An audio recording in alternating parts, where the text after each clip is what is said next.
For years, a millionaire's daughter lived in silence and immobility, despite all the treatments paid for at gold prices. But everything changes the moment a new nanny, without medical training, enters the scene just to play. Before the father's eyes, the girl takes her first steps, not through cure but through connection. And there, between laughter and tears, he discovers that the impossible only needs someone who sees beyond haste and money. The autumn rain pounded against the towering glass windows of the Avery Tower in downtown Boston, where Max Avery maintained his corner office on the 53rd floor.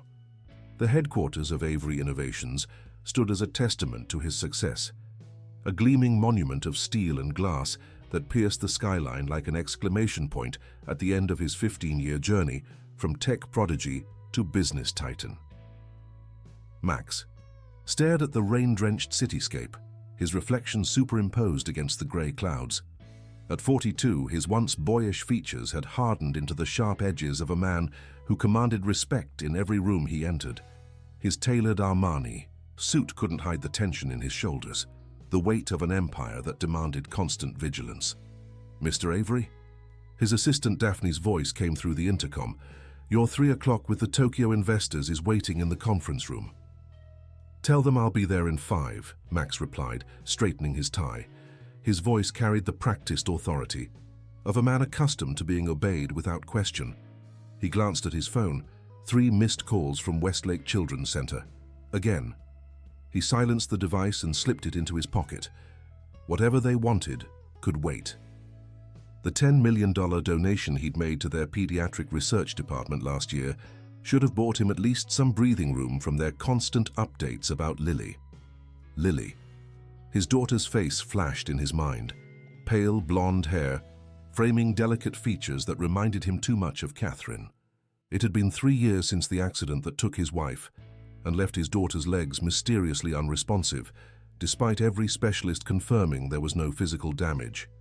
3 years of the best doctors, therapists, and rehabilitation. Experts money could buy, yet Lily remained unable or unwilling to stand.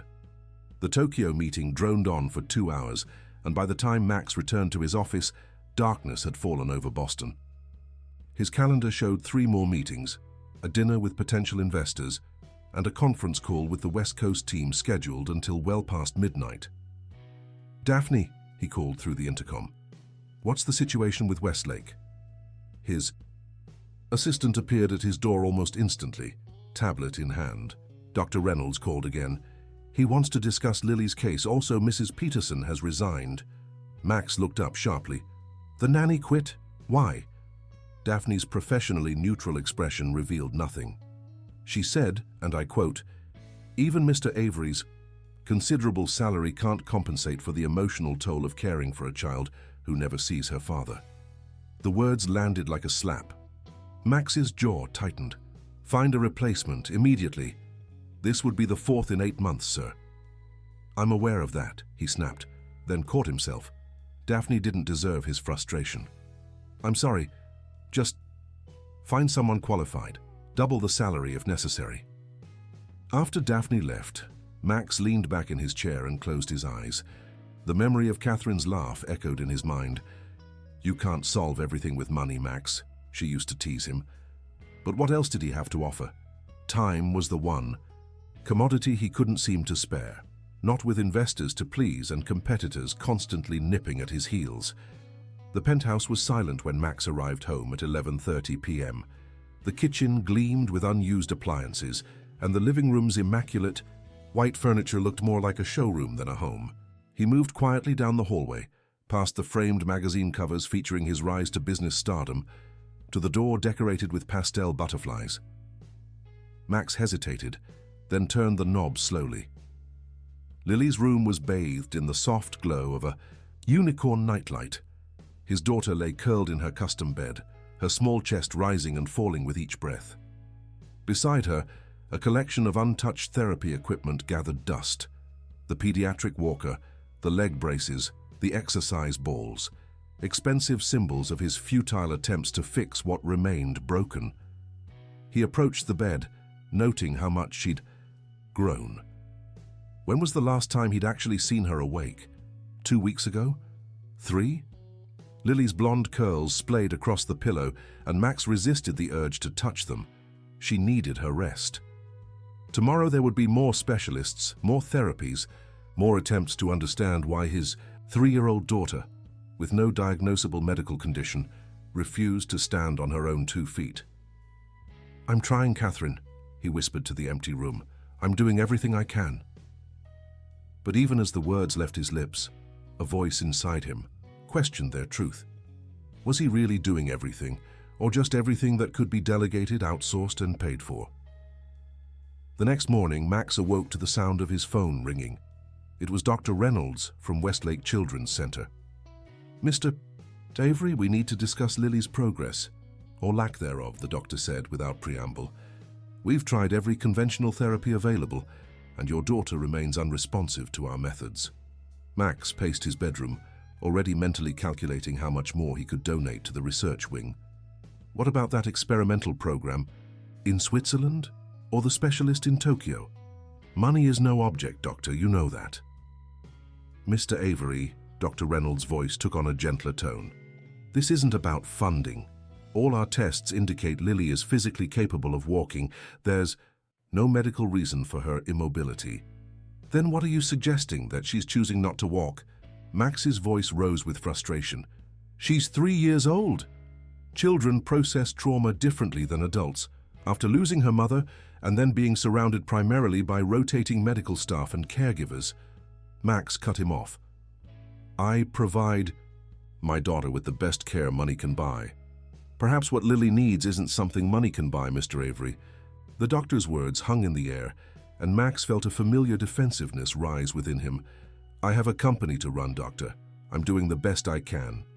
"Of course," Dr. Reynolds replied, his tone professionally neutral once more. "In that case, I recommend we continue with the current physical therapy regimen. Though I must be honest, I don't expect different results without some significant changes to Lily's home environment." After ending the call, Max stood in his expansive closet, selecting a tie from a perfectly organized collection that would have made Catherine laugh. His late wife had always teased him about his meticulousness. "Some things can't be organized. Into submission, Max," she'd say with that smile that crinkled the corners of her eyes. "Some things need to be messy to be beautiful. Like raising a child, like family, like love." Max's phone buzzed with a message from Daphne. "New nanny candidate selected. References verified. Available to start immediately. Resume attached." He scanned the attachment quickly as he headed for the kitchen. Sarah Mitchell, 28, degree in early childhood education, references from 3 previous families. Nothing particularly impressive, but at this point he just needed someone reliable who wouldn't quit within weeks. "Fine, hire her," he texted back, then added, "Make sure she understands Lily's condition and special requirements." As Max grabbed his briefcase and prepared to leave, he hesitated at Lily's door. He should say goodbye, he should see her face even for a moment. But the thought of those quiet blue eyes looking up at him with Catherine's expression twisted something painful in his chest. If he went in now, he'd be late for his 8 a.m. meeting. The board wouldn't wait, not even for the CEO. "I'll be home early tonight," he promised the closed door, knowing even as he said it that it was likely a lie. The day unfolded in a predictable cascade of meetings, calls, and crises that required his immediate attention. By 6 o'clock, Max had completely forgotten his half-hearted promise to return home early, until his phone buzzed with a message from an unknown number. "This is Sarah Mitchell, Lily's new caregiver. Just wanted to introduce myself and let you know everything is going well today. Lily had dinner and we're now reading stories. She seems to be enjoying The Velveteen Rabbit." Max stared at the message, momentarily disoriented by this window into a life happening in his own home without him. He couldn't remember the last time any of Lily's caregivers had reached out directly, rather than going through Daphne or leaving formal reports with the household staff. "Thank you for the update," he replied stiffly, unsure of the proper protocol. Should he ask questions? What would a normal father want to know? Before he could decide, another message arrived with a photo attached. It showed Lily sitting in her special supportive chair, actually smiling. A small, hesitant smile, but a smile nonetheless. as she looked at a book held by hands just visible at the edge of the frame. Something shifted in Max's chest. When was the last time he'd seen his daughter smile? Had it been months? Longer? He cancelled his dinner meeting, something he'd done perhaps 3 times in his entire career, and told his driver to take him home. As the car navigated through Boston's evening traffic, Max found himself studying the photo again and again, trying to reconcile this glimpse of joy with the silent, withdrawn child he'd grown accustomed to seeing.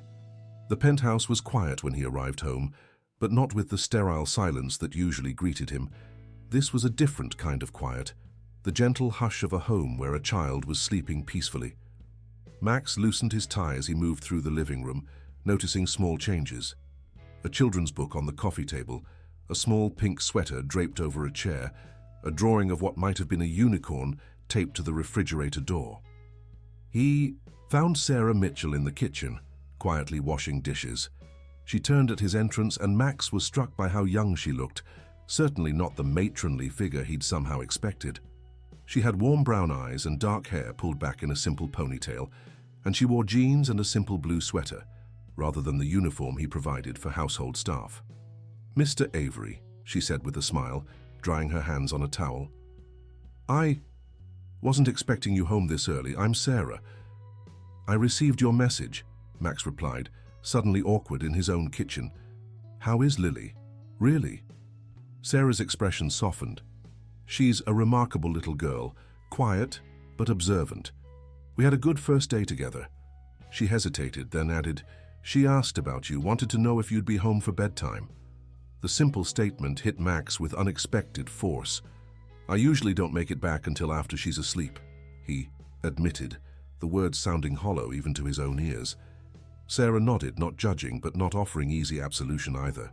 "Well, there's always tomorrow," she said, and something in her tone, a gentle challenge wrapped in kindness, made Max feel seen in a way he hadn't experienced since Catherine died. As he stood in his kitchen, briefcase still in hand, Avery had the uncomfortable feeling that with the arrival of Sarah Mitchell, something fundamental had shifted in his carefully controlled world, and he wasn't entirely sure he was ready for whatever might come next. The following morning, Max emerged from his home office earlier than usual. He'd been up since 5 reviewing quarterly projections, but something pulled him toward the kitchen as the aroma of fresh coffee mingled with what smelled suspiciously like pancakes. He paused in the doorway, momentarily disoriented by the scene before him. Sarah stood at the stove, flipping what appeared to be bunny-shaped pancakes, while softly singing a tune he didn't recognize. Lily sat in her specialized supportive chair at the kitchen island, watching with rapt attention, a look of fascination on her small face that Max hadn't seen in, well, he couldn't remember how long. "Good morning," Max said, his voice sounding unnaturally formal even to his own ears. Sarah turned with a smile. "Good morning, Mr. Avery. We're making bunny pancakes. Would you like some?" Before Max could respond, Lily's head swiveled toward him. Their eyes met, and Max felt the familiar tightening in his chest, those eyes, so like Catherine's, regarding him with a wariness that no 3-year-old should possess. "Daddy," she said softly, not quite a greeting, more an acknowledgement of his presence. "Good morning, Lily." Max approached cautiously, as if his daughter were a rare creature that might startle and disappear. "Those pancakes look delicious." "They're bunnies," Lily informed him seriously. "Sarah says they can hop." Max glanced at Sarah, who was arranging a pancake on a plate. "Hop?" "Watch," Sarah said with a wink, placing the plate in front of Lily. She took Lily's small hands in hers and guided them to hold the plate's edges. "Ready? 1, 2, 3, hop!" Together they tilted the plate slightly, making the bunny-shaped pancake appear to jump. Lily's face transformed with delight, and a giggle, an actual giggle, escaped her lips. The sound struck Max like a physical blow. When was the last time he'd heard his daughter laugh? Had it been before the accident? He found himself frozen, briefcase in hand, unable to reconcile this moment of ordinary joy with the clinical routine that had defined Lily's existence for so long. "Would you like to join us for breakfast, Mr. Avery?" Sarah asked, her warm brown eyes meeting his with a directness that was both refreshing and unsettling. "There's plenty." The invitation collided with the reality of his schedule. "I have an 8:30 meeting," he said automatically, then checked his watch. It was only 7:15. "But I suppose I have time for coffee." As Sarah poured him a cup, Max awkwardly took a seat at the island, acutely aware of how foreign it felt to be in his own kitchen on a weekday morning. Lily watched him with curious eyes, and he noticed that her blonde hair had been neatly braided, with a small purple butterfly clip securing a wayward strand. Catherine used to do Lily's hair like that. "Sarah did my hair," Lily offered, as if reading his thoughts. "She knows how to make butterflies stay." "It looks very pretty," Max said, taking a sip of his coffee to disguise the sudden thickness in his throat. Sarah placed a small plate with a bunny pancake in front of him. "In case you change your mind," she said with a smile that somehow wasn't insubordinate despite the fact that she'd clearly ignored his implied refusal. As he watched Sarah interact with Lily, cutting the pancake into bite-sized pieces, encouraging her to use her fork, responding with genuine interest to Lily's halting commentary about bunnies, Max was struck by the natural ease between them. Had it only been one day? Something about Sarah Mitchell's presence seemed to have unlocked a version of his daughter he barely recognized, or perhaps had never known at all. "What's on Lily's schedule today?" Max asked, surprising himself with the question. Sarah glanced up. "Dr. Reynolds scheduled physical therapy at 10 b.s, but I thought we might go to the garden first if the weather holds. Lily told me she likes the butterflies in the courtyard garden." Max frowned. "The building's garden, but it's not very accessible. Her wheelchair." "I can carry her," Sarah said simply. "Sometimes a change of scenery makes all the difference." Something in her tone, not challenging exactly, but gently firm, reminded Max of Catherine. His late wife had possessed that same quality of quiet certainty, an inner compass that didn't waver even when it pointed in a different direction than his. "Just make sure she's not late for therapy," Max said, rising from his seat. "Dr. Reynolds is the top pediatric rehabilitation specialist in the Northeast. His time is valuable." If Sarah was offended by the implication that she might not understand the importance of Lily's medical appointments, she didn't show it. "Of course, Mr. Avery, we'll be on time." Max hesitated, feeling oddly reluctant to leave this peaceful scene and return to the familiar territory of boardrooms and balance sheets. "Lily, I'll try to be home for dinner tonight." His daughter looked up at him, a smear of syrup on her chin. "Really?" The simple question carried a weight of doubt that pierced Max's practiced armor. How many promises had he made and broken to her? How many times had she waited for him to appear? "Really," he said firmly, "I'll be home by 6. As he headed for the door, he heard Sarah say to Lily, "Shall we make something special for dinner?" "Then, what do you think your daddy might like?" Max didn't catch Lily's response, but the question lingered with him as he rode the elevator down to the waiting car. When was the last time anyone had asked what he might like? His preferences were catered to constantly in his professional life. The right temperature in meeting rooms, his preferred brand of water, his specific seating arrangements. But those weren't choices that mattered. They were just the expected accommodations for a man of his position. What did Maxwell Avery actually like? The question followed him into the first meeting of the day, an acquisition discussion that should have had his full attention, but somehow felt less urgent than it had the day before. By 5 o'clock, Max found himself doing something unprecedented, wrapping up a meeting early with the excuse of a family commitment. The phrase felt foreign on his tongue, but his CO Todd merely nodded with the practiced understanding of a subordinate who knew better than to question the boss. "Family comes first," Todd said, gathering his papers. "We can continue this tomorrow." The platitude irritated Max precisely because it highlighted his own hypocrisy. Family had never come first for him. Not really. Avery Innovations had been his singular focus for so long that he'd almost forgotten there was supposed to be something more important. As his driver navigated the evening traffic, Max's phone buzzed with texts and emails that would normally command his immediate attention. Instead, He found himself opening the photo Sarah had sent the previous day, Lily smiling over her book and studying it as if it might contain some code he needed to decipher. The penthouse was filled with an unfamiliar scent when Max stepped off the private elevator, something warm and homey that reminded him of Sunday afternoons from his childhood, before his own father had become consumed by the family business. "We're in the kitchen," Sarah's voice called in response to the sound of the elevator. Max set down his briefcase and hung up his coat, another departure from his usual routine of heading straight to his home office, before making his way to the kitchen. The sight that greeted him stopped him in his tracks.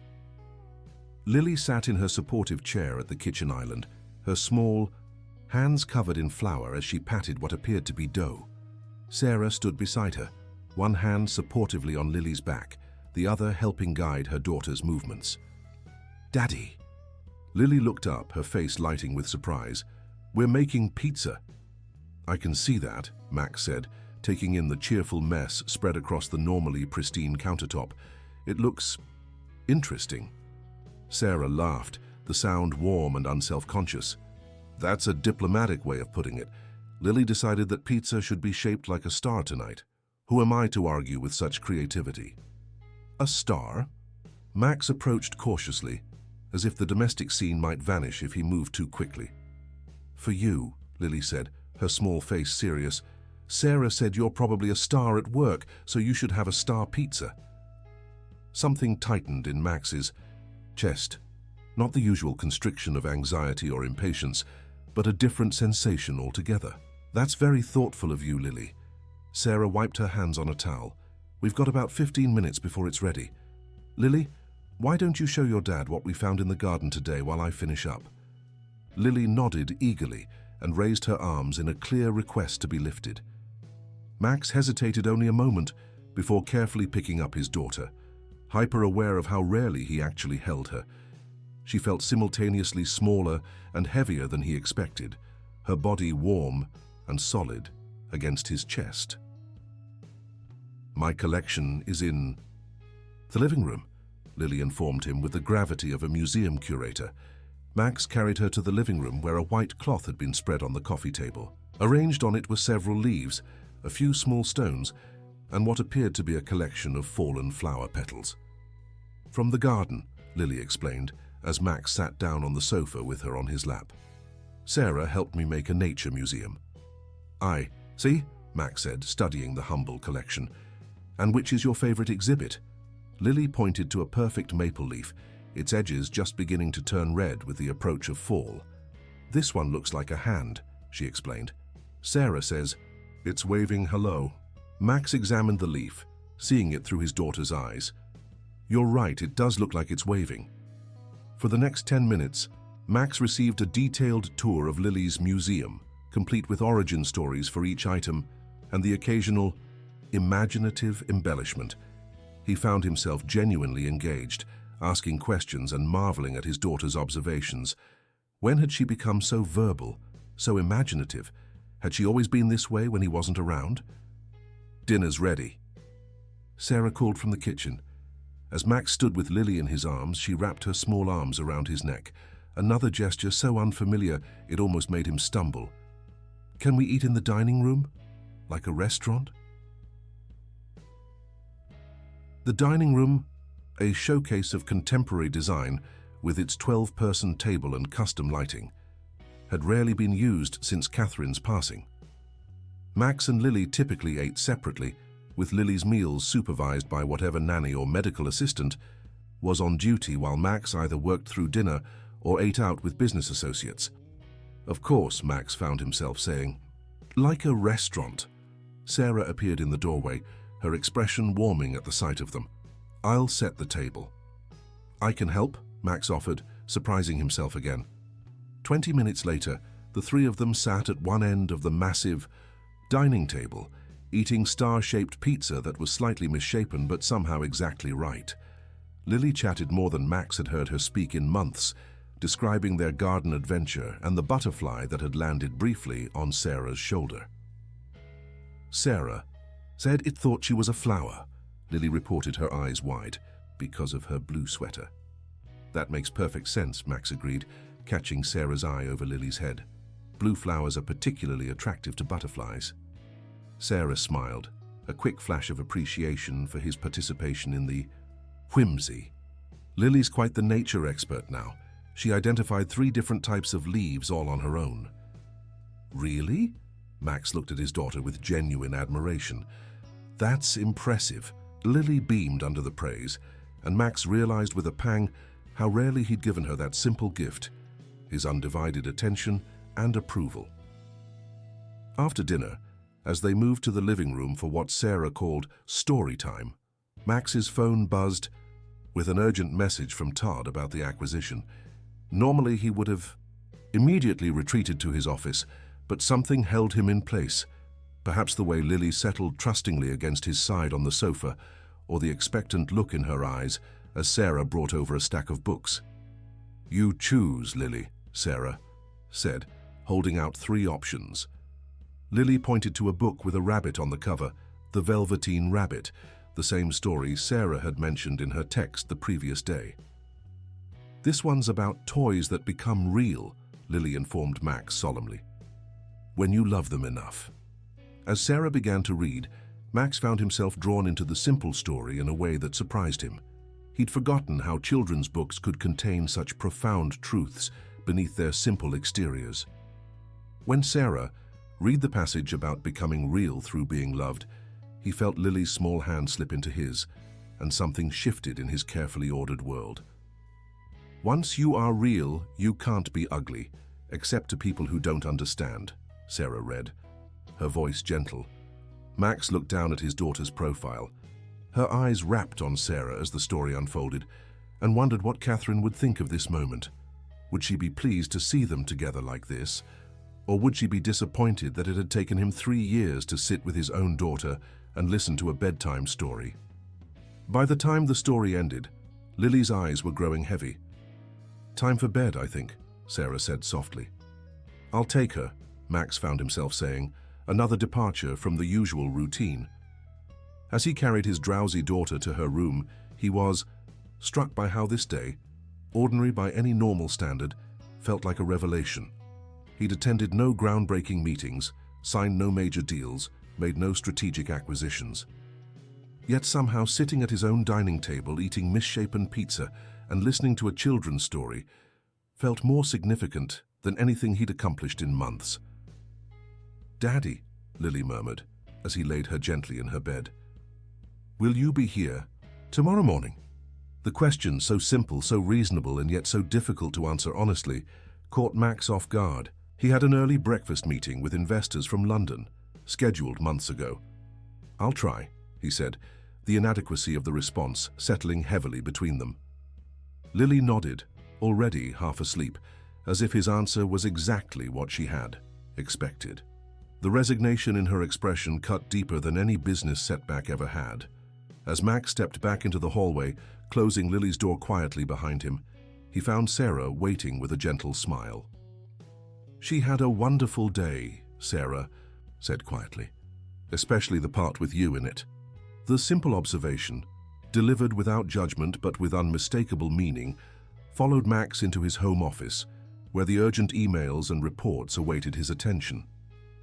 As he sat at his desk, he found himself staring at the framed photo of Catherine holding newborn Lily, a moment of perfect possibility before everything had changed.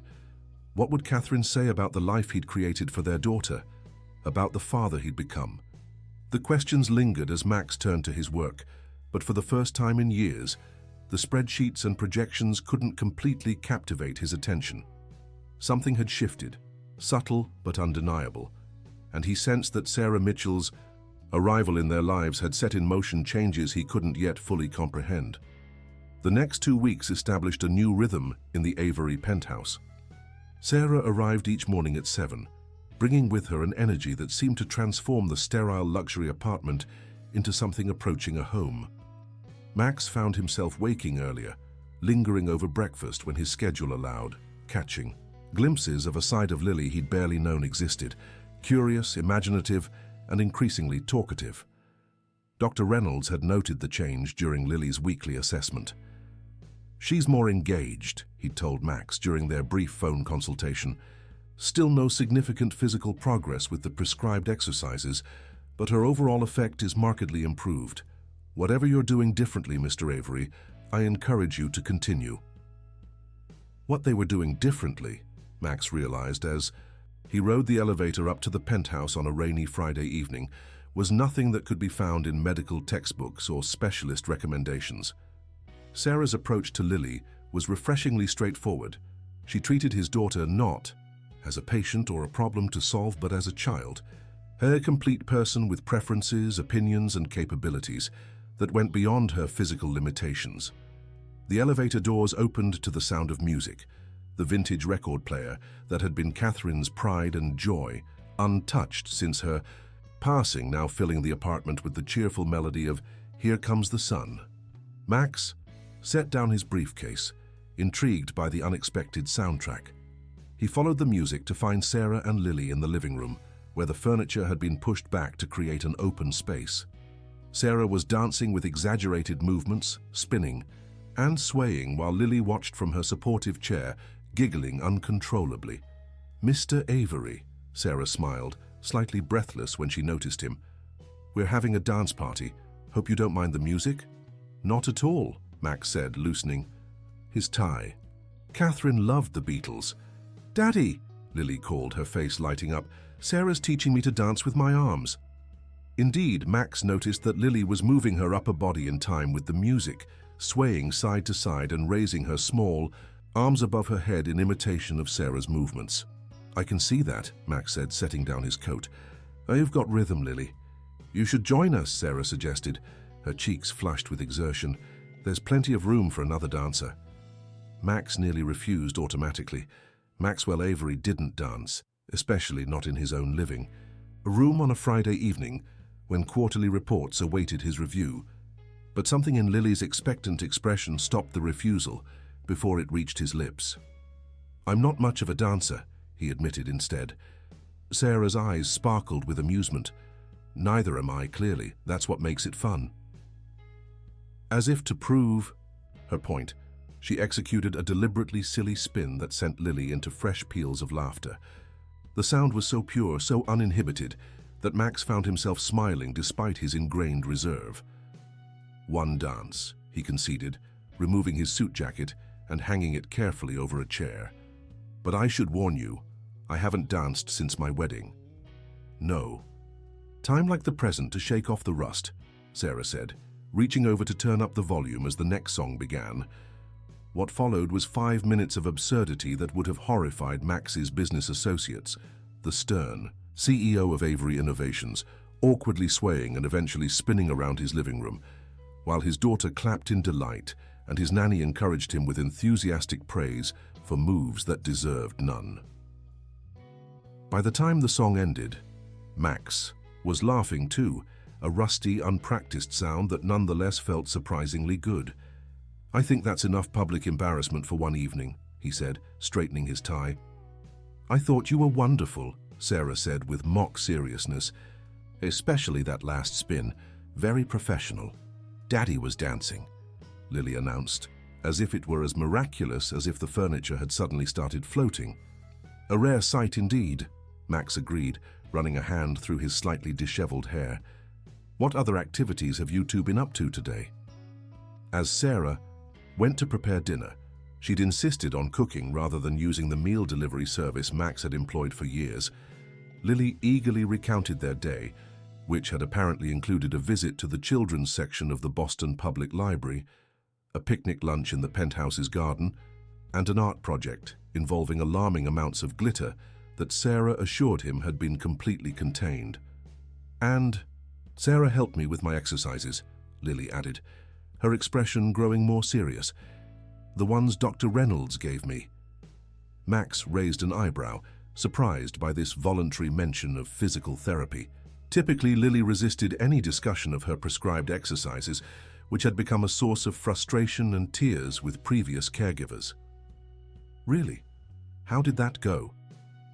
"We made it into a game," Lily explained. "We pretended my legs were sleepy butterflies that needed to wake up." "Sleepy butterflies?" Max repeated, trying to imagine how Sarah had transformed the clinical stretching exercises into something that would engage his daughter's imagination. "They're not awake yet," Lily informed him matter-of-factly. "But Sarah says they're just dreaming really deeply." The simple metaphor struck Max as both whimsical and profound. It reframed Lily's condition not as a defect or problem, but as a temporary state, something that could change when the time was right. Dinner that evening was spaghetti and meatballs, another departure from the carefully balanced, nutritionist-approved meals that had been Lily's standard fare.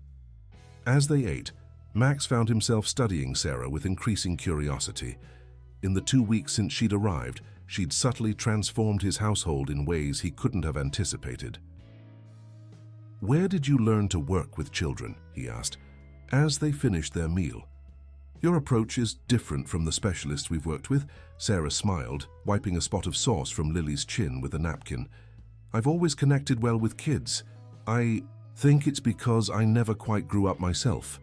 She winked at Lily, who giggled. "But I did work at a pediatric care center in Vermont for a few years. That's where I learned that sometimes the medical approach isn't always what a child needs most."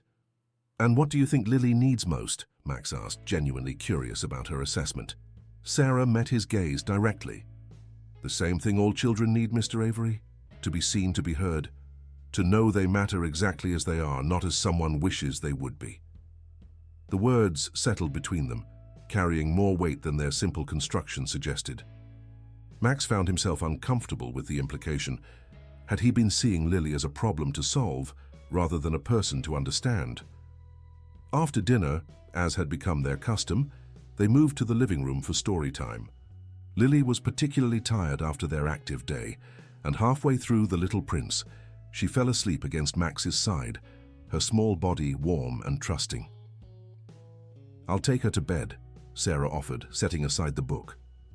"No, I've got her," Max said, carefully lifting his sleeping daughter. As he carried Lily to her room, he was struck again by how light she felt in his arms, how fragile and yet how resilient. After tucking her in, Max returned to the living room to find Sarah gathering her things to leave for the evening. "Sarah," he said, the question forming before he'd fully considered it, "would you like a glass of wine before you go? I feel like we should talk about Lily's progress." Sarah looked momentarily surprised by the invitation, then nodded. "That would be nice, thank you."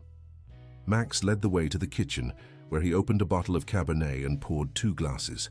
It struck him as odd that after 2 weeks of Sarah practically living in his home, this was the first time they'd sat down to have an actual conversation without Lily present. "You've made quite an impact," Max began, handing her a glass. "Lily seems happier than I've seen her in a long time." Sarah accepted the wine with a smile. "She's an incredible little girl, Mr. Avery. So perceptive and resilient. She just needed someone to meet her where she is, not where others expect her to be." "Call me Max, please," he said, suddenly finding the formality between them awkward. "And what exactly do you mean by meeting her where she is?" Sarah considered for a moment, twirling the wine in her glass. "When I first met Lily, I noticed how everyone around her was focused on what she couldn't do, walking, standing, moving independently, but no one seemed to be celebrating what she could do, think creatively, express herself, connect with others." She took a sip of wine before continuing. "Children are remarkably intuitive. When we constantly focus on their limitations, they internalize that narrative. I think Lily had started to define herself by what she couldn't do rather than by all the wonderful things she could." The observation hit uncomfortably close to home. Hadn't Max done exactly that? Defined his daughter by her inability to walk rather than by the 1,000 other qualities that made her uniquely Lily? "And you think this approach will help her physically?" he asked, unable to completely let go of the goal that had dominated his thinking for so long. Sarah's expression softened. "I think healing happens in its own time, Max. But yes, I believe that when Lily feels fully accepted and confident in who she is right now, she'll be more open to exploring what else might be possible for her." "Dr. Reynolds says there's no physical reason she can't walk," Max said, the frustration of 3 years of specialists and second opinions bleeding into his voice. "I believe that," Sarah replied calmly. "But there's a difference between can't and won't. Lily's body is capable of walking, but something is holding her back. Our job isn't to force her past that barrier, but to help her feel safe enough to move through it on her own terms." Max studied Sarah over the rim of his glass. "You speak as if you have experience with this specific situation." A shadow passed over Sarah's face, brief but unmistakable. "I have worked with many children who face different challenges," she said after a moment. "Each one taught me something valuable." There was more to it than that, Max sensed, but Sarah's tone subtly indicated she wasn't ready to elaborate further. Instead, she steered the conversation in a new direction. "I noticed Lily has a birthday coming up next month," she said. "Have you thought about how you might celebrate?" The question caught Max off guard. Lily's previous birthdays had been subdued affairs, marked by gifts but little fanfare given her condition and Catherine's absence. "Not really," he admitted. "Usually I just have the staff arrange a cake and some presents." Sarah nodded, not judging but clearly contemplating. 4 is a big birthday. It's when children really start to form lasting memories. Would you be open to doing something a bit more special this year? What did you have in mind? Max asked, curious despite himself. "Nothing extravagant," Sarah assured him. "Maybe a small gathering with a theme Lily would enjoy. Butterflies, perhaps, since she loves them so much. Some simple decorations, a special cake, maybe 1 or 2 carefully selected guests who make her feel comfortable." The idea of a proper birthday party for Lily, something normal that other children experienced regularly, struck Max as both obvious and revolutionary. How had he not considered it before? "I think she'd like that," he said finally. "Let's do it." Sarah's smile was warm with approval. "Wonderful. We can start planning next week." As they finished their wine, the conversation shifted to more general topics. Sarah's background growing up in a small town in Vermont. Max's early days building Avery Innovations from a startup to a tech giant.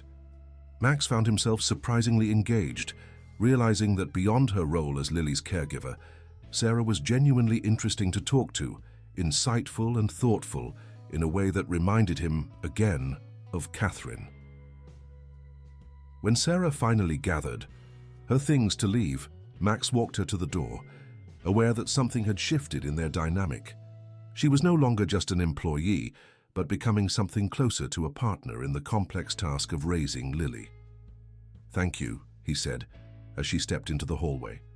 "Not just for tonight, but for everything you've done for Lily these past 2 weeks." Sarah smiled, adjusting her bag on her shoulder. "It's my pleasure, truly. She's a remarkable little girl."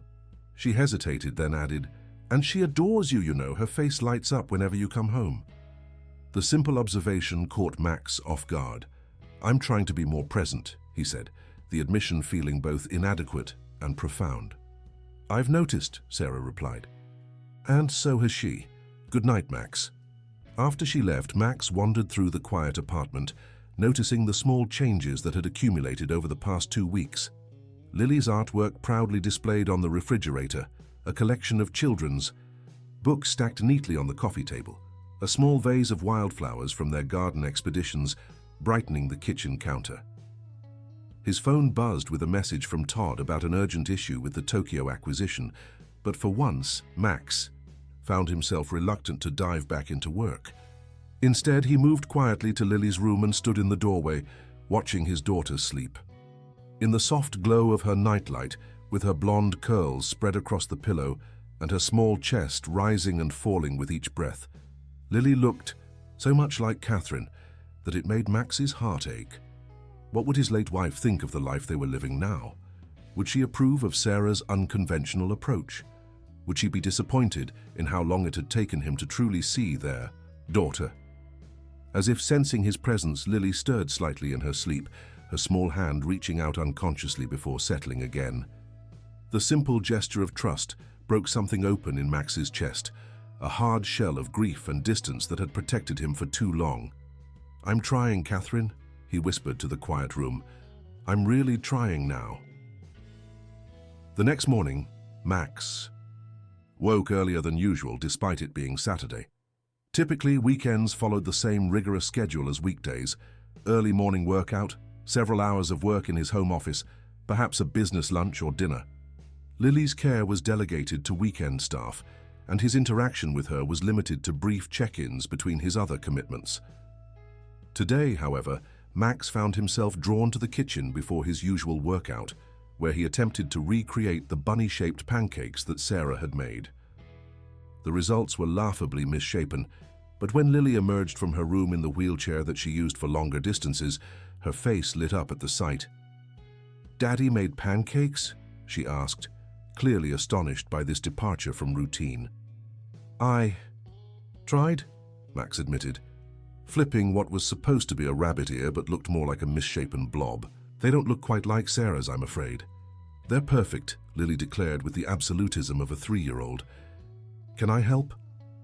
Max hesitated only briefly before lifting her from the wheelchair and settling her on a stool at the kitchen island. "You can supervise," he said, placing a small bowl of blueberries within her reach. "These are for the eyes and nose." Together, they created a breakfast that would have horrified Max's personal nutritionist but delighted Lily to no end. Misshapen pancake animals decorated with fruit faces, and perhaps a bit too much maple syrup. As they ate, Max found himself studying his daughter, noticing details he had somehow missed in the daily rush of his life, the way her nose crinkled when she laughed, the thoughtful expression that crossed her face when she was considering something important, the determined set of her jaw when she insisted on feeding herself despite the mess it created. "What would you like to do today, Lily?" he asked, surprising himself with the open-ended question. Lily looked up, clearly startled by this unprecedented query. "Do? With you?" The simple clarification made Max's chest tighten. Was it really so unusual for him to spend time with her that she needed to confirm his meaning? "Yes, with me," he said, keeping his tone light despite the weight in his heart. "I thought we could do something fun together today." Lily's face scrunched in concentration, as if this were a very serious decision requiring careful consideration. Finally, she looked up with determination. "Can we build a fort? Sarah showed me pictures of forts made with blankets and pillows, but we haven't made one yet because she said we should wait for a special day." A blanket fort. The request was so simple, so quintessentially childlike, that Max found himself nodding before he'd fully processed the implications. When was the last time Maxwell Avery, CEO of a multi-billion-dollar tech company, had built a fort? Had he ever? "Hey, fort it is," he agreed, already mentally cataloguing the premium linens and designer pillows that would soon be repurposed for this architectural endeavor. Lily's eyes widened with delight.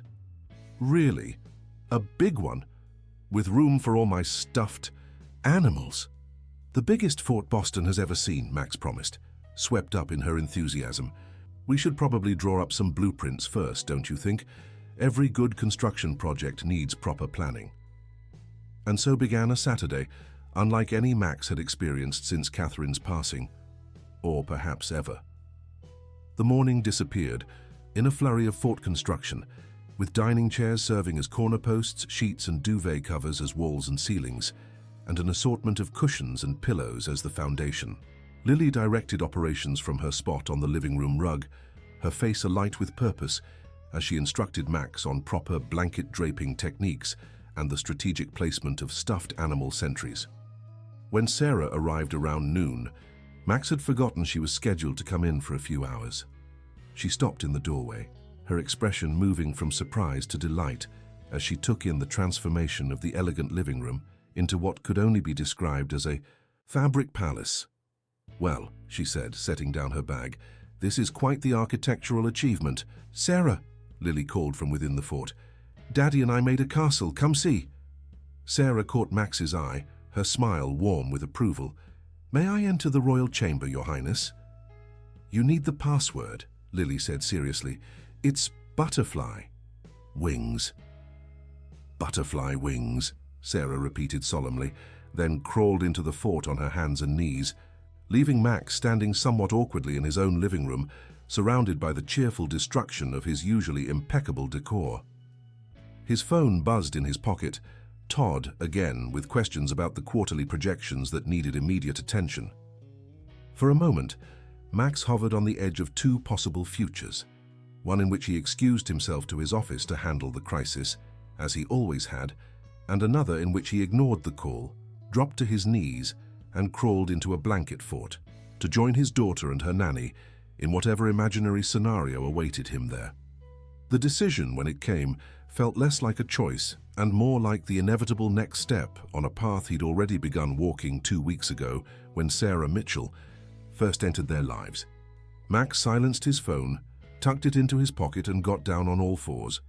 "Butterfly wings," he said, and ducked into the fort to the sound of his daughter's delighted laughter. The following weeks brought a subtle but undeniable transformation to the Avery household.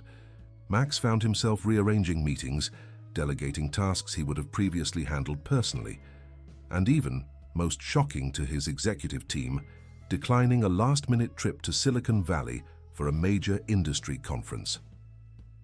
"Send Todd," he told Daphne, ignoring her barely concealed surprise. "He can handle the presentations. I have a prior commitment." That commitment was Lily's 4th birthday party, a modest but carefully planned celebration that Sarah had organized with an enthusiasm that proved contagious. The butterfly theme had expanded to include delicate decorations, custom-made invitations for a small handful of guests, and a cake designed to look like a garden with sugar butterflies perched on fondant flowers. "I hope we're not going overboard," Sarah had said, as they finalized the plans one evening after Lily had gone to bed. "But 4 is special. She'll remember this." "It's perfect," Max had assured her, finding that he genuinely meant it. The cost was negligible compared to the corporate events he regularly authorized, yet the thought and care behind each detail made it feel far more valuable. On the Monday before the Saturday party, Max returned home earlier than usual. He'd been making a conscious effort to be present for dinner at least 3 nights a week, a modest goal by normal parenting standards, but a significant shift from his previous routine. As the elevator doors opened to the penthouse, he was struck by an unfamiliar sound, a child's laughter, but not just any laughter. This was the uninhibited, breathless giggling that came from pure physical joy. Max set down his briefcase and moved quietly through the apartment, following the sound to the living room. He stopped in the doorway, frozen by the scene before him. Sarah was on her knees in the center of the room, her arms extended, and there, standing balanced with her small hands in Sarah's, was Lily. Not sitting, not being carried, but standing on her own 2 feet, her legs visibly supporting her weight. "That's it," Sarah was saying, her voice gentle but encouraging. "You've got it, Lily. Feel how strong your legs are? They've been waiting for this moment." Lily giggled again, her face flushed with excitement and concentration.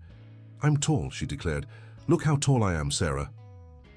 "The tallest butterfly in the garden," Sarah agreed, slowly loosening her grip on Lily's hands. "Do you want to try? Just one hand now? I won't let go unless you say it's okay." Lily's expression turned serious, her small brow furrowing with determination. "One hand," she agreed after a moment's consideration. With infinite gentleness, Sarah released Lily's right hand while maintaining her grip on the left. Lily wobbled slightly but remained upright, her free arm instinctively extending outward for balance. "Sarah," she gasped, a mixture of terror and delight in her voice, "I'm doing it." "You absolutely are," Sarah confirmed, her face alight with pride. "You're standing, Lily, all by yourself." Neither of them had noticed Max yet, and he remained motionless in the doorway, afraid that any movement or sound might break the spell of this miraculous moment. His throat constricted with emotion as he watched his daughter, his Lily, who had never stood unassisted in her life, balancing with just one small hand in Sarah's. Then, as if sensing his presence, Lily turned her head. Their eyes met, across the room, and Lily's face transformed with a joy so pure it was almost painful to witness. "Daddy!" she cried. "Look at me. I'm standing up." "I see you, sweetheart," Max managed, his voice thick with emotion. "You're doing amazing." What happened next seemed to unfold in slow motion. Lily released Sarah's hand, completely let go, and for one perfect suspended moment stood entirely on her own, her arms outstretched for balance, her small body swaying but upright. "Daddy," she said again, and then, impossibly, miraculously, she took a step forward, and then another, and a third. 3 wobbly, uncertain steps toward him before her balance faltered, and she began to tip forward. Max moved instantly, crossing the room and catching her before she could fall, sweeping her up into his arms in a single fluid motion. "You walked," he whispered against her hair, his voice breaking. "Lily, you walked." Lily's arms wrapped around his neck, her small body trembling with excitement and exertion. "I did it," she confirmed, pulling back to look at him with wonder in her eyes. "My legs woke up, Daddy." Max looked over Lily's shoulder, at Sarah, who remained kneeling on the floor, her eyes bright with unshed tears. "How?" he asked simply, the single word encompassing a universe of questions. Sarah smiled, rising gracefully to her feet. "It wasn't me," she said. "It was Lily. She was ready." "But the doctors, the therapist, 3 years of treatments." Max shook his head, still holding Lily tightly against his chest. "And then you come along, and in 6 weeks..." 6 weeks of play, Sarah gently corrected him. 6 weeks of laughter and stories and being allowed to be exactly who she is. Lily's body was always capable. She just needed to feel safe enough to try. Lily squirmed in Max's arms, eager to continue her. "A newfound skill. Put me down, Daddy. I want to walk more." Max hesitated, suddenly afraid. What if she fell? What if this was a fluke? What if she hurt herself?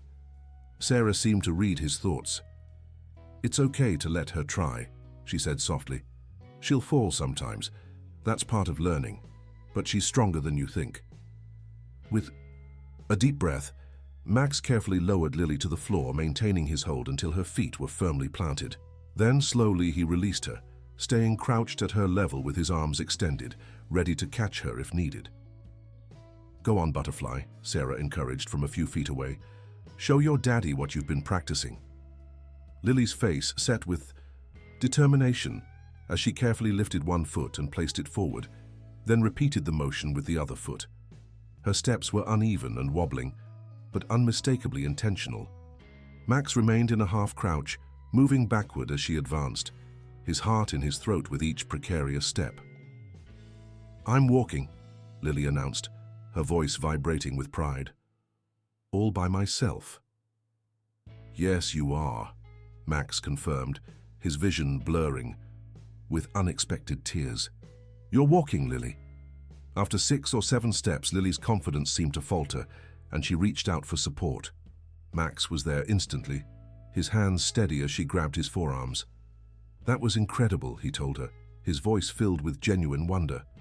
"I am so proud of you." Lily beamed at the praise, then turned to look at Sarah. "Can we show Daddy the airplane game now?" Sarah laughed, moving closer. "I think your daddy would love to see the airplane game." For the next hour, Max found himself immersed in Lily's world as she and Sarah demonstrated the various games they had invented. Together, each one, he now realized, cleverly designed to strengthen Lily's legs and build her confidence in her own body. The airplane game involved Lily lying on her back, while Sarah lifted her by the ankles, encouraging her to fly by pushing against Sarah's hands with her feet. The butterfly dance had Lily sitting on the floor, then rising to her knees, then momentarily to her feet before fluttering back down again.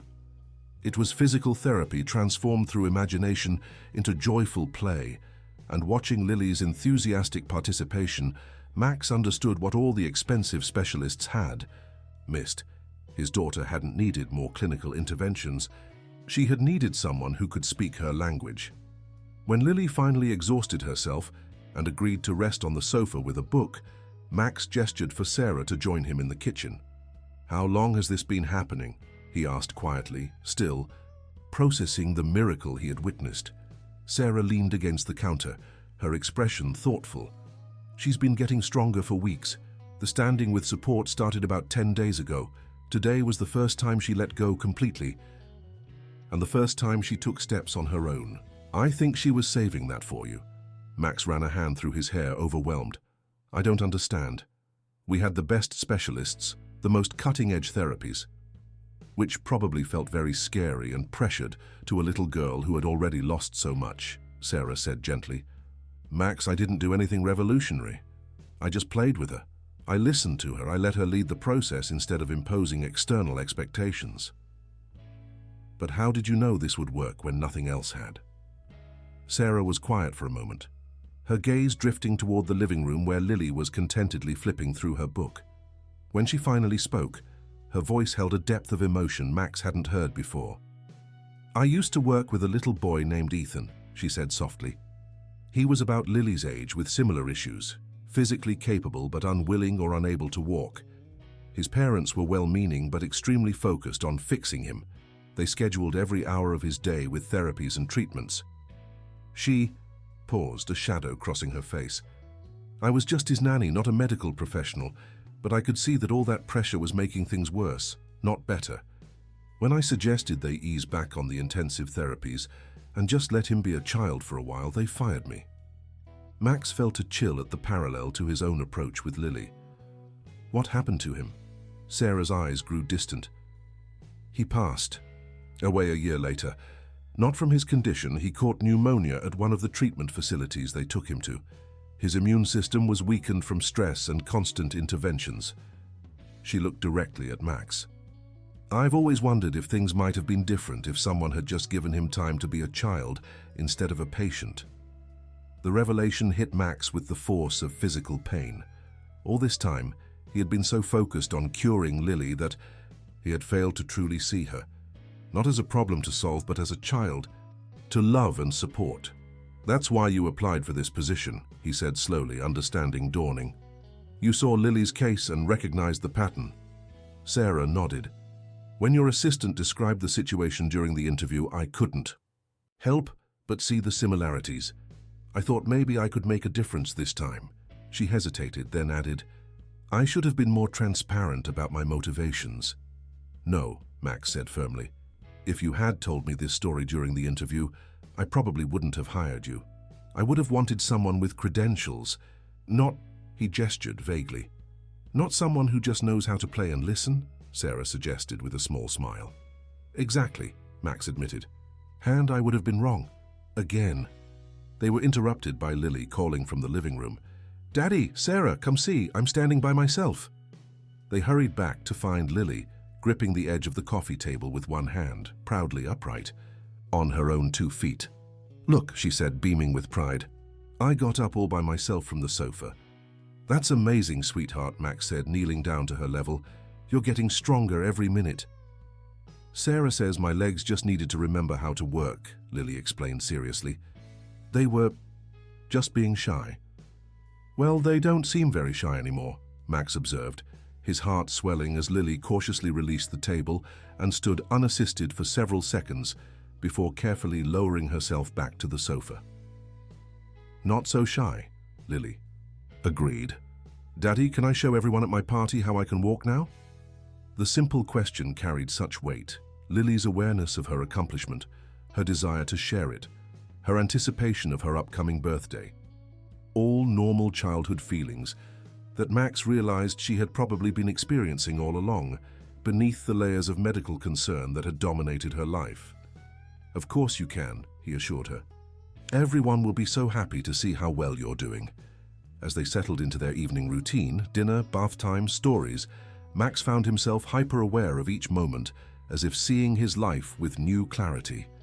The way Lily chattered about butterflies and her newly awakened legs, the natural ease with which Sarah moved through their home, anticipating needs and creating small moments of joy, the feeling of rightness that had been missing for so long. Later, after Lily had fallen asleep and Sarah was preparing to leave, Max found himself reluctant to end the evening. The day had brought such a monumental shift that returning to normal routines felt impossible. Would you like to stay for a glass of wine? He offered, the invitation becoming something of a tradition on milestone days. I feel like we should celebrate. Sarah smiled, hanging her bag back on the hook by the door. I'd like that. It was a pretty extraordinary day. They settled in the living room with glasses of Cabernet, the space still bearing subtle evidence of Lily's breakthrough. A rearranged coffee table, cushions on the floor where they had practiced her new skills. "Thank you," Max said after. They had sat in comfortable silence for a moment, not just for today, but for everything you've brought into our lives these past weeks. Sarah's smile was warm but slightly guarded. "I've just been doing my job, Max." "No," he said firmly. "What you've done goes far beyond professional duty. You've changed how I see my daughter, how I see myself as her father." Sarah studied him over the rim of her glass. "And how do you see yourself now?" The question caught Max off guard with Kurt's directness, forcing him to articulate feelings he was still processing.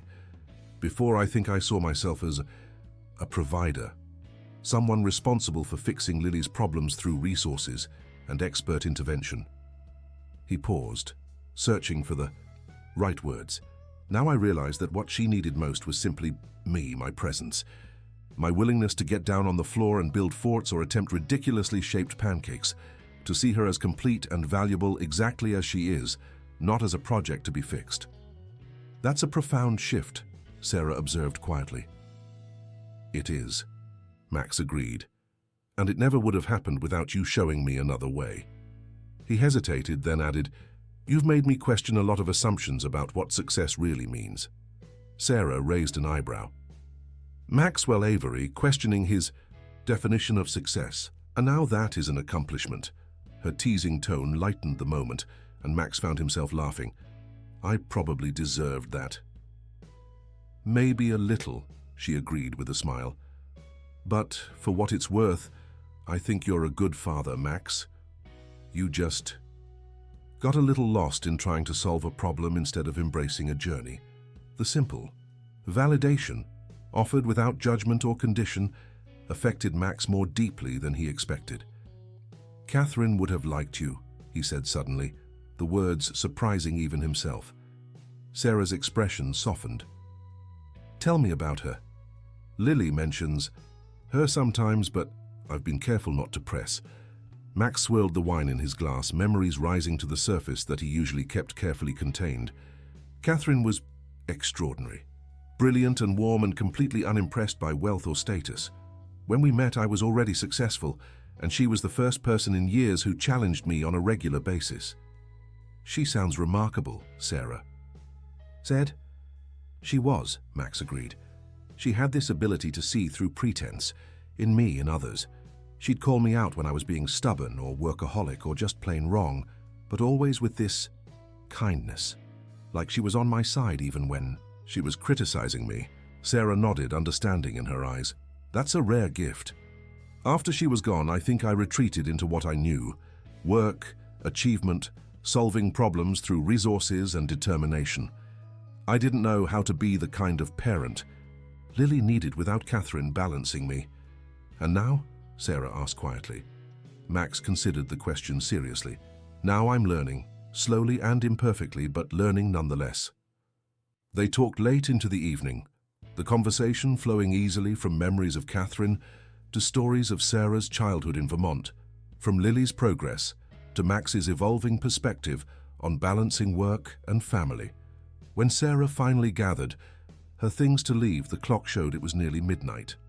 "I've kept you too late," Max apologized, walking her to the door. "Tomorrow's a work day." Sarah smiled, adjusting her bag on her shoulder. "It was worth it. Some conversations are too important to cut short."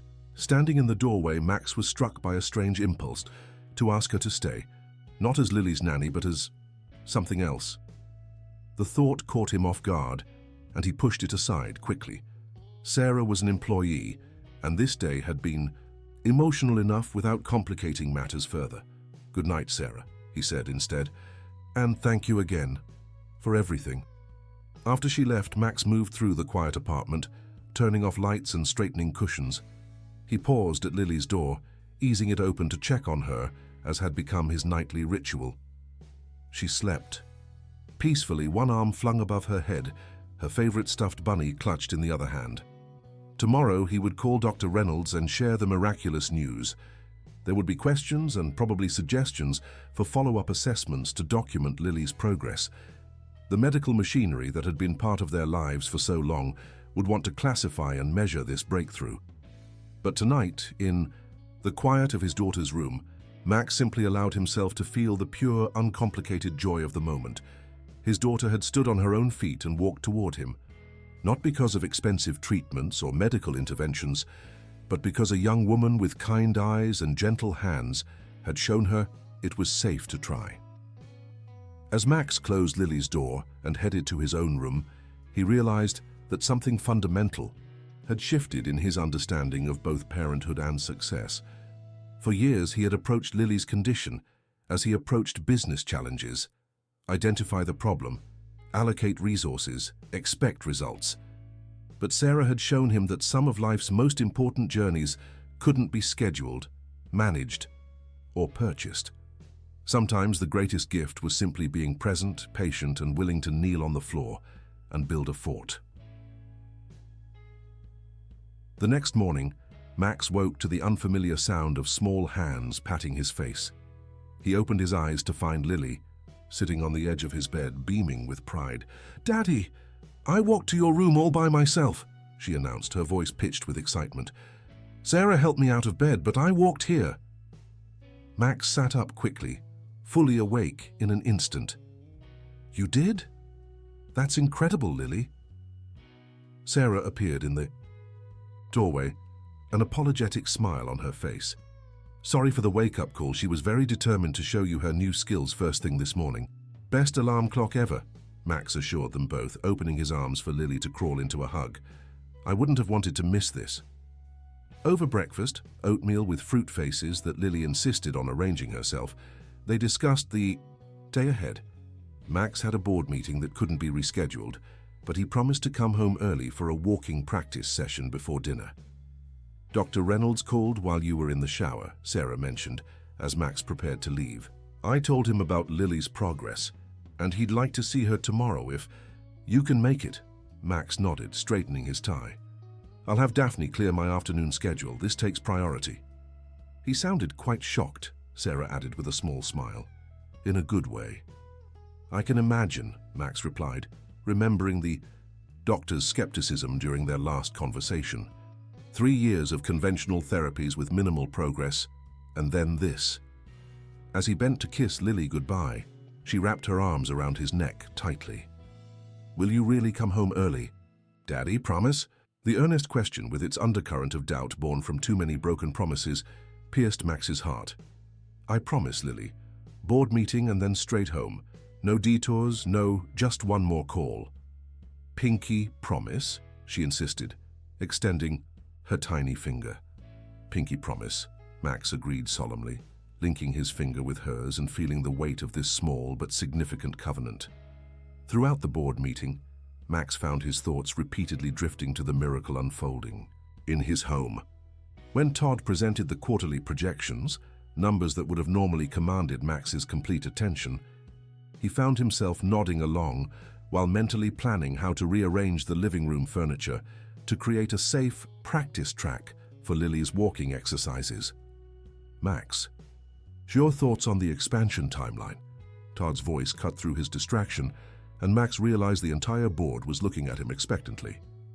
"I think we need to consider a more measured approach," he heard himself saying.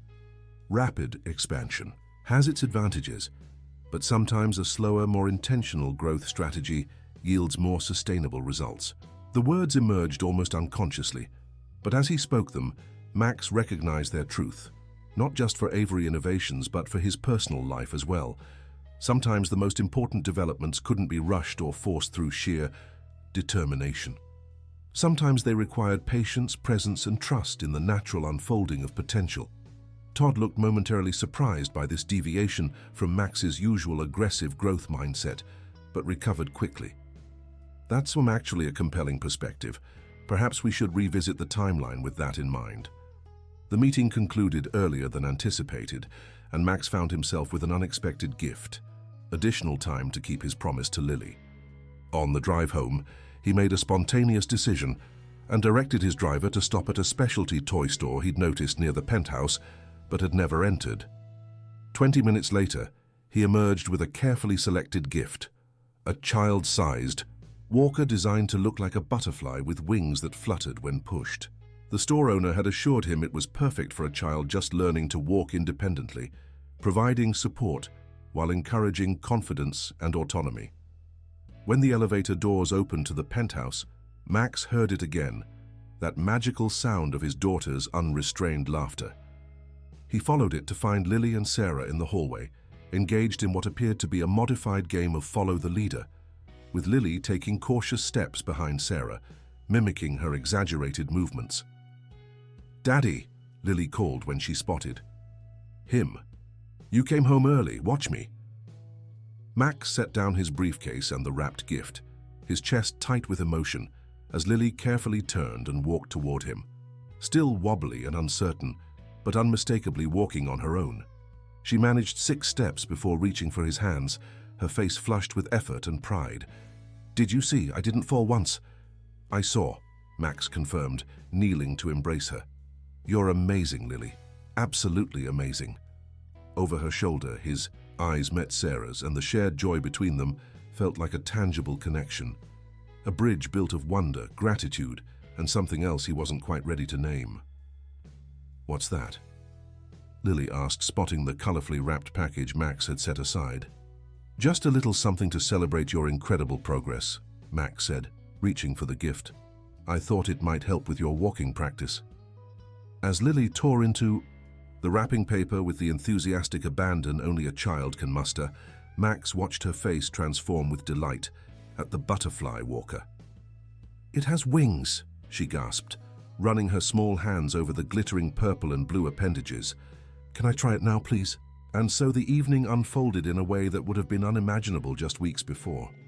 Max Avery, still in his business suit but with tie loosened and shoes discarded, crawling around on the floor to help assemble a butterfly walker, then patiently walking beside his daughter as she tested her new gift, her face a study in concentration and joy. Sarah moved through this scene with her usual quiet competence, adjusting the walker's height, suggesting a clear path through the living room, capturing photos on her phone of Lily's triumphant circuit around the coffee table. "She's going to sleep well tonight," Sarah observed as they watched Lily complete another lap, her confidence visibly growing with each round. "Physical exertion plus excitement is a powerful combination. I imagine we'll all sleep well tonight," Max replied, realizing how true it was. The bone-deep exhaustion he felt wasn't the familiar drain of corporate battles and strategic calculations, but something altogether different, the wholesome fatigue that comes from genuine engagement and presence. As they prepared dinner together, another new routine, with Max taking on simple tasks under Sarah's guidance, while Lily supervised from her perch at the kitchen island, he found himself wondering how he had ever believed that any business achievement could compare to this, the simple joy of creating a meal together, of watching his daughter bloom with newfound abilities and confidence, of sharing the moment with someone who understood its significance completely. Later, after Lily had been bathed and tucked into bed with promises of more walking practice tomorrow, Max and Sarah settled in the kitchen to review the final details for Saturday's birthday party. "Should we modify any of the activities now that Lily's mobile?" Sarah asked, reviewing their carefully planned schedule. "The treasure hunt might be more exciting if she can follow the clues herself. Let's see how her stamina develops over the next few days," Max suggested. "But yes, I think we should adjust our expectations. She's capable of so much more than we realized." The double meaning of his words hung in the air between them, acknowledgement of how thoroughly Sarah had transformed their understanding of Lily's potential, and perhaps, though he wasn't quite ready to articulate it, something more. Lily's 4th birthday dawned bright and clear, a perfect autumn Saturday in Boston. Max woke early, a mixture of excitement and nostalgia settling in his chest, as he realized that this would be the first birthday he would truly be present for since Catherine's passing. The previous celebrations had been dutiful affairs, marked by expensive gifts but minimal emotional engagement, as he'd maintained his careful distance. Today would be different. Today he would be fully there, not just physically present but emotionally invested in every moment of his daughter's special day. He moved quietly through the penthouse, surprised to find Sarah already in the kitchen, surrounded by baking supplies and decorations. She looked up with a smile as he entered, her hands dusted with flour. "You're up early," she observed, brushing a strand of hair from her face with her forearm. "I thought I'd get a head start on the cake." "I couldn't sleep," Max admitted, pouring himself a cup of coffee from the pot she'd already brewed. "Too much on my mind." Sarah nodded, understanding in her eyes. "Big day, lots of firsts." The simple acknowledgement of the day's emotional significance was typical of Sarah. She had an uncanny ability to recognize the undercurrents that Max himself was often reluctant to name. "Can I help?" he offered, gesturing to the organized. Chaos spread across the counter. Sarah's eyebrows rose slightly in surprise. "Maxwell Avery baking a birthday cake. That's something I never expected to see." "I'm full of surprises lately," Max replied with a small smile. "Just tell me what to do. I'm good at following instructions when they come from someone who knows what they're doing." For the next hour, they worked side by side in comfortable companionship, with Sarah directing and Max executing tasks with the same precision he brought to business negotiations. The butterfly-shaped cake took form under their combined efforts, Sarah handling the intricate decorating while Max managed the practical aspects of mixing, measuring, and cleanup. Catherine would have been better at this, Max commented as he watched Sarah pipe delicate purple icing along the cake's edge. She was artistic, always making things beautiful. Sarah glanced up at the mention of his late wife. "Tell me more about her.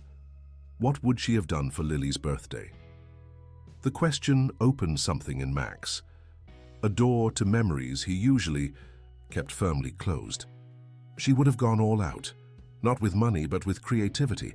For Lily's first birthday, her only birthday with Catherine, she transformed our backyard into a magical garden. Paper flowers, fairy lights, tiny details everywhere that no one but Catherine would have thought of. He paused, the memory, simultaneously painful and precious. She believed celebrations should be personal, not purchased. She used to tease me about my tendency to solve problems by throwing money at them. "Sounds like she kept you grounded," Sarah observed, carefully placing sugar butterflies on the cake. "She did," Max agreed. "After she was gone, I fell back on what was easiest, delegating Lily's care, her therapy, even her birthdays to professionals. It was simpler than facing how inadequate I felt trying to fill Catherine's shoes." Sarah set down her piping bag and looked at him directly. "You know you don't have to fill Catherine's shoes, right? Lily doesn't need a replacement for her mother. She needs her father, the father only you can be." The simple truth of her words struck Max with unexpected force. All this time he had been measuring himself against an impossible standard, trying to compensate for Catherine's absence rather than embracing his own unique relationship with Lily. "I'm beginning to understand that," he said quietly. "Better. Late than never, I suppose." "Exactly on time," Sarah corrected gently. "Lily's only 4. You have so many years ahead to build your relationship with her. Today is just one day in that journey." Before Max could respond, they heard the pattering of small feet coming down the hallway, a sound that still amazed him every time he heard it. "Daddy? Sarah?" Lily called, her voice bright with excitement. "Is it my birthday yet?" Max met Sarah's eyes for a moment, sharing a silent acknowledgement of the joy about to unfold, then turned toward the doorway where his daughter appeared, still in her butterfly pajamas, her blonde hair tousled from sleep. "It is indeed your birthday. Princess Lily," he announced, crossing the kitchen to scoop her up. "And you know what birthdays mean, don't you?" Lily's eyes widened. "Presents? Cake?" "Those too," Max agreed, carrying her toward the kitchen island, where Sarah quickly covered the cake with a dish towel. "But first, birthday pancakes, with sprinkles." "Sprinkles for breakfast?" Lily gasped, as if this were the most decadent concept imaginable. "Birthday rules," Sarah confirmed solemnly. "Sprinkles are not just allowed, but required on your birthday." As they prepared the special breakfast together, Max handling the pancake batter, while Sarah helped Lily select colored sprinkles, he found himself marveling at how natural this felt. 3 months ago, he would have been checking emails over his protein shake while Lily ate whatever the household staff had prepared, likely in another room entirely. "Sarah?" Lily asked, as they sat down to their colorful breakfast. "Will you still be here when I'm 5? The innocent question landed heavily in the cheerful kitchen. Max looked up sharply, suddenly aware that he'd never discussed any long-term arrangements with Sarah. Her initial contract had been for 3 months, a standard probationary period for household staff, which was nearly complete. Sarah's smile remained steady, though Max thought he detected a flicker of uncertainty in her eyes. "I hope so, Butterfly, if that's what you and your daddy want." Lily nodded decisively. "It is. Right, Daddy?" "Right," Max confirmed without hesitation. The thought of Sarah leaving had never seriously occurred to him.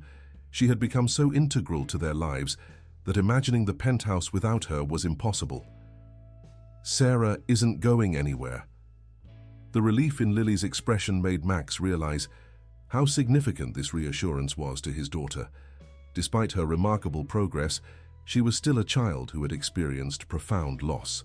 Stability and continuity meant everything to her. After breakfast, they moved into the living room, which Sarah had decorated the previous evening with butterfly-themed banners, balloons, and twinkling lights that transformed the usually formal space into a child's wonderland. "Present time?" Lily asked hopefully, eyeing the small pile of carefully wrapped gifts on the coffee table. "One before our guests arrive," Max agreed. "I think the blue one with silver ribbons." Lily approached the designated package with reverence, her small fingers carefully working the ribbon before tearing into the paper with mounting excitement. Inside was a custom-made scrapbook, its cover featuring a photograph of Lily as a baby in Catherine's arms. "This is a very special present," Max explained, sitting beside Lily on the sofa. "It's full of pictures of your mommy and stories about her, so you can always remember how much she loved you."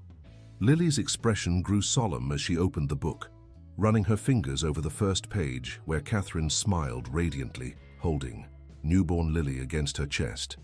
She was pretty. "Very pretty," Max agreed, his voice thick with emotion. "And very smart and kind. She loved butterflies too, just like you." As they turned the pages together, Max, sharing simple stories about Catherine with each photograph, he was aware of Sarah moving quietly around the room, finalizing party preparations while giving them space for this intimate moment. He caught her eye once, and the gentle approval in her expression affirmed that this had been the right gift, the right moment to begin helping Lily connect with the mother she barely remembered. The doorbell rang, announcing the arrival of the first guests, Dr. Reynolds and his wife, who had become something of an extended family through their years of work with Lily. "I should warn you," Max said as he went to answer the door, "Lily has a surprise she's very excited to share." Dr. Reynolds raised an eyebrow, clearly intrigued. "A good surprise, I hope." "The best," Max assured him, leading them into the living room where Lily was waiting with barely contained excitement. "Dr. Reynolds," she called, and then with dramatic flair stood up from the sofa and walked across the room to greet her longtime physician.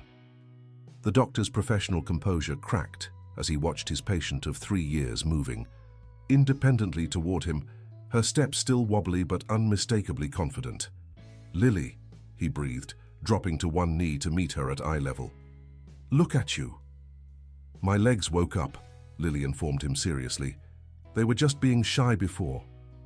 Dr. Reynolds looked up at Max, then at Sarah, who stood quietly nearby, his expression a mixture of professional astonishment and genuine joy.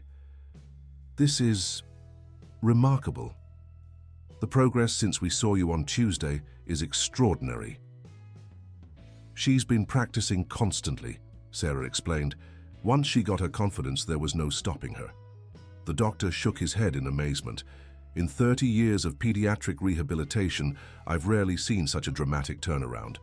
You must be doing something right, Miss Mitchell." Sarah smiled but deflected the praise.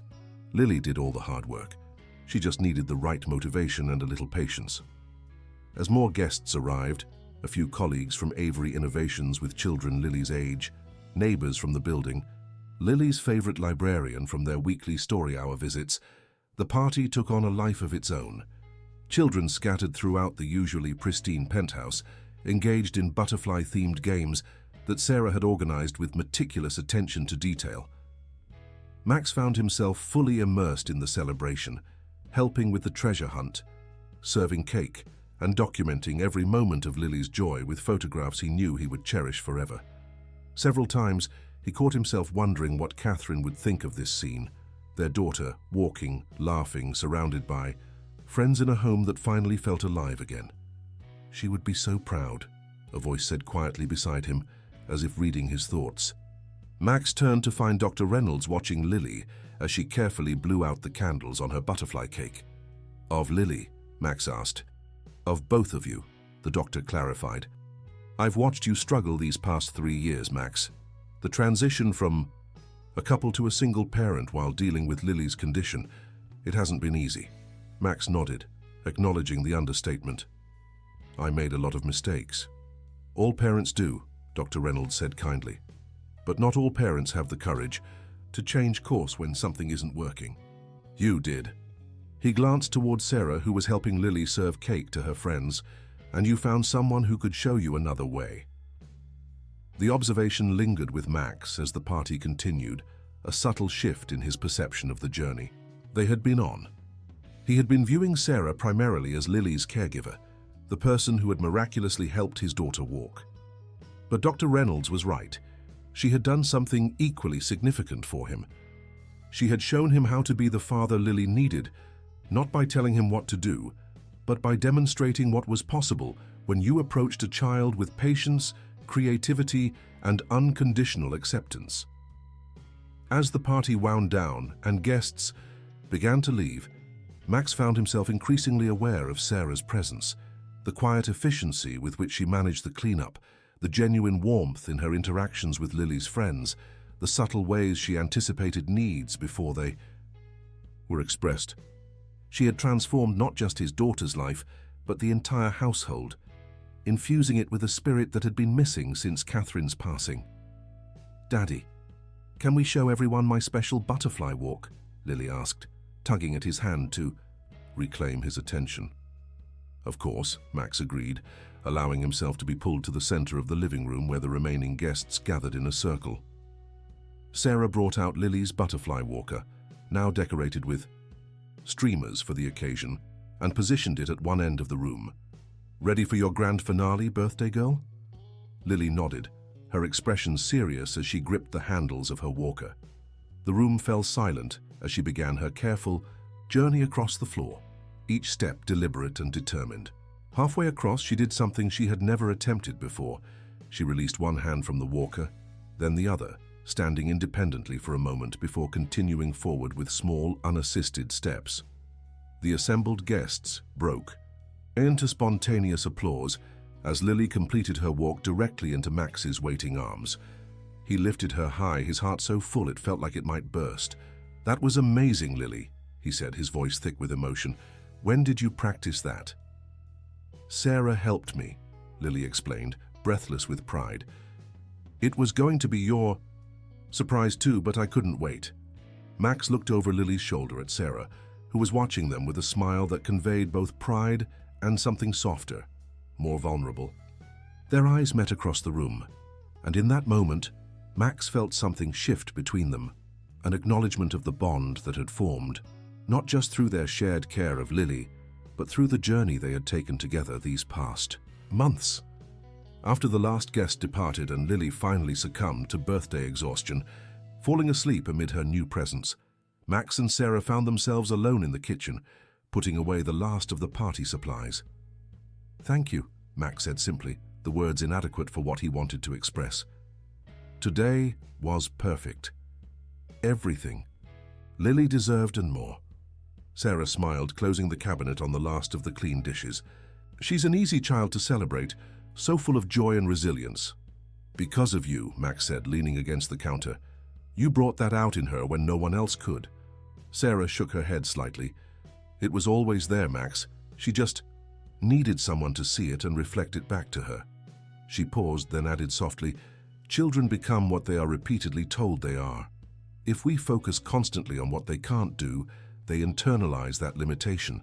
If we celebrate what they can do, they build on those strengths." The wisdom of her approach struck Max anew. Is that what happened with Ethan, the boy you told me about? A shadow passed over Sarah's face at the mention of the child she had lost. Partly. His parents loved him deeply, but they were so focused on fixing him that he began to see himself as fundamentally broken. Every therapy session, every specialist appointment reinforced that message, that he wasn't acceptable as he was. I made the same mistake with Lily, Max admitted, the realization painful but necessary. I was so determined to make her walk that I never stopped to consider what that focus was teaching her about her value in my eyes. Sarah's expression softened. But you changed, Max. When presented with a different approach, you were willing to try it. Not every parent can do that. The praise warmed something in Max's chest. I had a good teacher. Their eyes met across the kitchen, and Max became acutely aware of how much had changed between them since that first awkward encounter when Sarah had just been the latest in a string of caregivers. Now she was what exactly? Still Lily's nanny, technically, but that clinical job description felt woefully inadequate for the role she had come to play in their lives. Sarah, he began, not entirely sure what he wanted to say, but feeling the need to acknowledge the shift in their relationship. Your 3-month contract is almost up. She nodded, her expression carefully neutral. I was wondering if we should discuss that. I'd like you to stay, Max said simply, not just as Lily's nanny, but as... He hesitated, searching for the right word. As part of our family, if that's something you'd want. Sarah's eyes widened slightly, and Max realized belatedly how his words might be interpreted. I mean, Lily adores you, and you've become essential to our household. I'd like to offer you a permanent position with appropriate compensation and benefits, of course. Was it disappointment that flickered briefly across her face? Max couldn't be sure, but something in her expression suggested his clarification had not been what she was hoping to hear. Thank you, she said after a moment, her professional composure returning. I'd be happy to stay on. Lily has become very special to me. Just Lily? The question escaped before Max could reconsider it, more vulnerable than he had intended. Sarah looked up, meeting his gaze directly. No, she said softly. Not just Lily. The simple admission hung between them, neither willing to be the first to define exactly what it meant. Max was acutely aware that any step beyond a professional relationship would complicate matters considerably. Sarah was his employee, and Lily was deeply attached to her. The potential for hurt feelings and disruption was significant, and yet he couldn't deny the connection that had formed between them, a bond built on shared purpose, mutual respect, and the unique intimacy that comes from witnessing transformative moments together. It's been a long day, Sarah said finally, breaking the charged silence. We should both get some rest. Lily will be up early tomorrow, eager to play with all. Her new presence. Max nodded, recognizing the gentle deflection for what it was. Not a rejection, but a pause, a stepping back from a precipice neither of them was quite ready to navigate. Of course, he agreed. Will you be all right getting home? I can call my driver. I'll be fine, Sarah assured him with a smile. It's not far and the walk helps me unwind. As he watched her gather her things and head for the door, Max felt a strange mixture of contentment and anticipation, satisfaction with the perfect day they had created for Lily, coupled with a growing awareness that their story together was still unfolding in ways he couldn't yet predict. Good night, Max, Sarah said, pausing at the threshold. It was a beautiful party. You should be proud. We should be proud, he corrected gently. It was a team effort. Her smile widened at that, genuine and warm. Yes, I suppose it was. After she left, Max moved through the quiet apartment, straightening a few remaining party decorations and retrieving scattered toys. He paused at Lily's door, easing it open to check on his sleeping daughter. Lily lay amid her new stuffed animals, the butterfly nightlight casting a gentle glow across her peaceful face. Beside her on the pillow was the scrapbook of Catherine, open to a page showing her pregnant, hands cradling her belly, face alight with anticipation of the daughter she would soon meet. The sight caught at Max's heart, past and present, loss and new beginnings, all contained in this quiet moment. He carefully closed the book and set it on Lily's nightstand, then bent to kiss his daughter's forehead. "Happy birthday, Butterfly," he whispered. "Your mummy would be so proud of you." As he straightened, Max caught sight of his own reflection in the mirror above Lily's dresser and was struck by how different the man looking back at him appeared from the driven, distant CEO who had inhabited this same body just months ago. His posture was more relaxed, his expression softer. Even his eyes seemed different, warmer, more present. Was this what Catherine had always seen in him? This capacity for tenderness and connection that had been buried beneath layers of ambition and control? Or was this something new, a version of himself that had emerged through the alchemy of Lily's breakthrough and Sarah's gentle guidance? Either way, Max realized as he quietly closed Lily's door, he was grateful for the transformation, not just in his daughter, who had found her feet, but in himself. He had found something he hadn't even known he was missing, the ability to be fully present in his own life, to value connection over achievement, to measure success not in acquisitions and market share, but in moments of genuine joy. And it had. All begun with Sarah Mitchell's arrival, and her radical suggestion that perhaps what Lily needed most wasn't another treatment or specialist, but simply to be seen, heard, and loved exactly as she was. The following morning, Max woke to the now familiar sound of Lily chattering in the kitchen. Sunday mornings had become a treasured ritual, pancakes or waffles, unhurried conversations, and usually a creative project that left the dining table covered in art supplies and the apartment filled with laughter. He found Lily already seated at the kitchen island, surrounded by her birthday presents and deep in conversation with not Sarah, as he had expected, but Daphne, his executive assistant. "Daphne," Max said, surprise evident in his voice, "what brings you here on a Sunday?" His assistant rose from her seat, tablet in hand as always. "I'm sorry to intrude on your weekend, Mr. Avery, but there's an urgent situation with the Tokyo acquisition. The Japanese team has moved up the timeline and is requesting a meeting today." Max felt the familiar pull of business responsibility colliding with his new priorities. 6 months ago, he would have already been reaching for his phone, rescheduling his day without hesitation. Now he looked at Lily, who was watching the exchange with a small frown forming on her face. "Today is Sunday," he said slowly. "We had plans."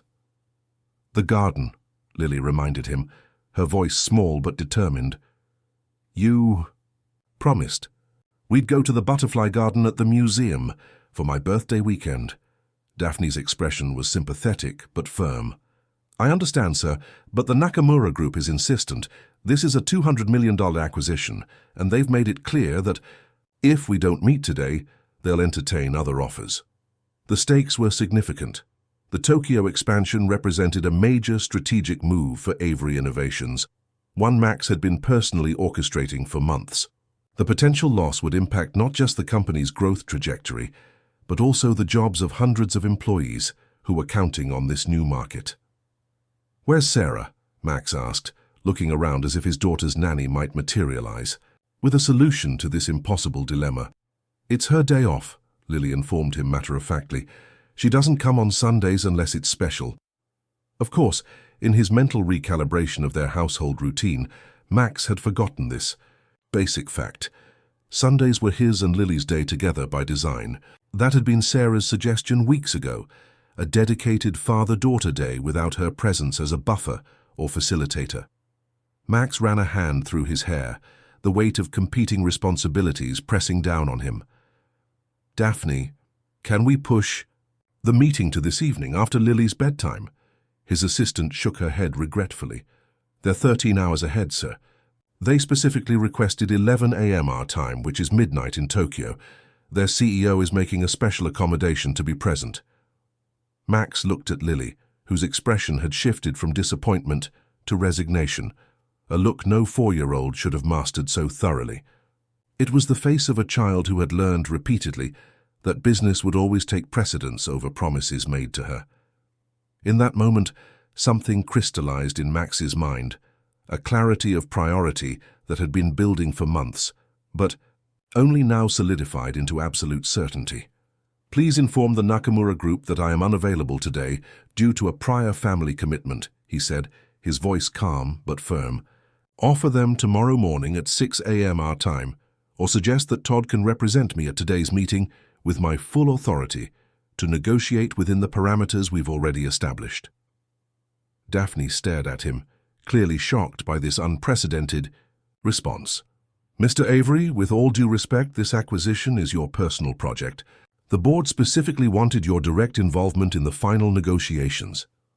"I understand that," Max replied, moving to the refrigerator to begin gathering ingredients for breakfast, "and I'm still committed to the project's success. But I made a promise to my daughter, and I intend to keep it." The simple declaration felt both revolutionary and obvious, a boundary he should have established years ago, but had only now found the courage to articulate. Daphne looked from Max to Lily, who was watching the exchange with widening eyes, and back again. In her decade working for Maxwell Avery, she had never witnessed him prioritize a personal commitment over a business opportunity of this magnitude. "I'll convey your message," she said finally, her professional composure recovering, "and prepare Todd with the necessary briefing materials in case they insist on proceeding today." "Thank you, Daphne," Max said, genuine appreciation in his voice. "I know this complicates things, and I'm grateful for your flexibility." After his assistant departed, clearly still processing this shift in her boss's priorities, Max turned to find Lily watching him with an expression of cautious hope. "We're really going to the butterfly garden?" she asked, as if afraid to believe it until confirmed. "Absolutely," Max assured her, cracking eggs into a bowl. "I promised, didn't I? And promises to you are just as important as any business deal." The smile that bloomed across Lily's face was worth more than any acquisition, any business triumph he had ever achieved. "Can I help make breakfast?" she asked, sliding carefully from her stool and walking, still with a slight wobble but growing steadier each day, to join him at the counter. "I would appreciate that very much," Max said, lifting her to stand on a chair beside him. "After all, I'm still learning how to make proper pancakes. I need an expert consultant." As they worked together, mixing batter and discussing their plans for the day, Max felt a profound sense of rightness settle over him. Whatever consequences came from his decision, whether the Tokyo deal proceeded without him or fell through entirely, he knew with absolute certainty that he had made the correct choice. Later, as they wandered through the museum's butterfly garden, Lily's small hand trustingly in his as she pointed out each colorful specimen with expert enthusiasm, Max found himself thinking of Sarah. She would be proud of his choice today, he knew. But more importantly, he was proud of himself, for finally becoming the father his daughter deserved, the father Catherine had always believed he could be. The consequences of Max's decision arrived promptly Monday morning in the form of an emergency board meeting. The Nakamura group had indeed proceeded with negotiations in his absence, but rather than working with Todd as Max had suggested, they had entertained an offer from Avery Innovations' chief competitor, Clarity Tech. "They're using this as leverage," Todd explained as they gathered in the conference room, tension evident in his usually composed demeanor. "They're claiming Clarity Tech's offer is more attractive, but I think they're just insulted that you weren't personally present." Max nodded, accepting this assessment without the surge of anxiety such a setback would have triggered months ago. "What's their timeline now?" "They've given us 48 hours to counter," Todd replied, sliding a tablet across the table with the updated terms, "but they're asking for a 10% reduction in acquisition price and accelerated integration of their engineering team." Around the table, board members exchanged concerned glances. The Tokyo expansion had been positioned as a cornerstone of their growth strategy for the coming year.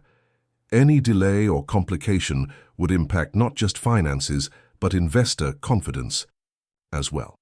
"May I ask what family emergency prevented your attendance yesterday?" Vincent Burke, the most senior board member, inquired with carefully measured politeness. "Nothing serious, I hope." Max met the older man's gaze directly. "It wasn't an emergency. I had promised my daughter we would visit the butterfly garden. At the Museum of Science for her birthday weekend. A heavy silence fell over the room as the board processed this statement. Vincent's eyebrows rose nearly to his hairline. You declined a $200 million acquisition meeting for a trip to the museum? I did, Max confirmed, his voice steady. My daughter is 4 years old. She's recently made remarkable progress in her physical development after years of challenges. I made a promise to her that I intended to keep. Vincent leaned back in his chair, exchanging glances with other board members. Max, we all appreciate your situation as a single father, but surely some accommodation could have been made. A nanny, perhaps, or rescheduling the outing. Her nanny had the day off, Max replied simply. And yes, I could have rescheduled. I've been doing exactly that for most of Lily's life, putting business first and moving personal commitments to some theoretical later that never quite materializes. He paused, aware of the tension his words were creating, but determined to stand his ground.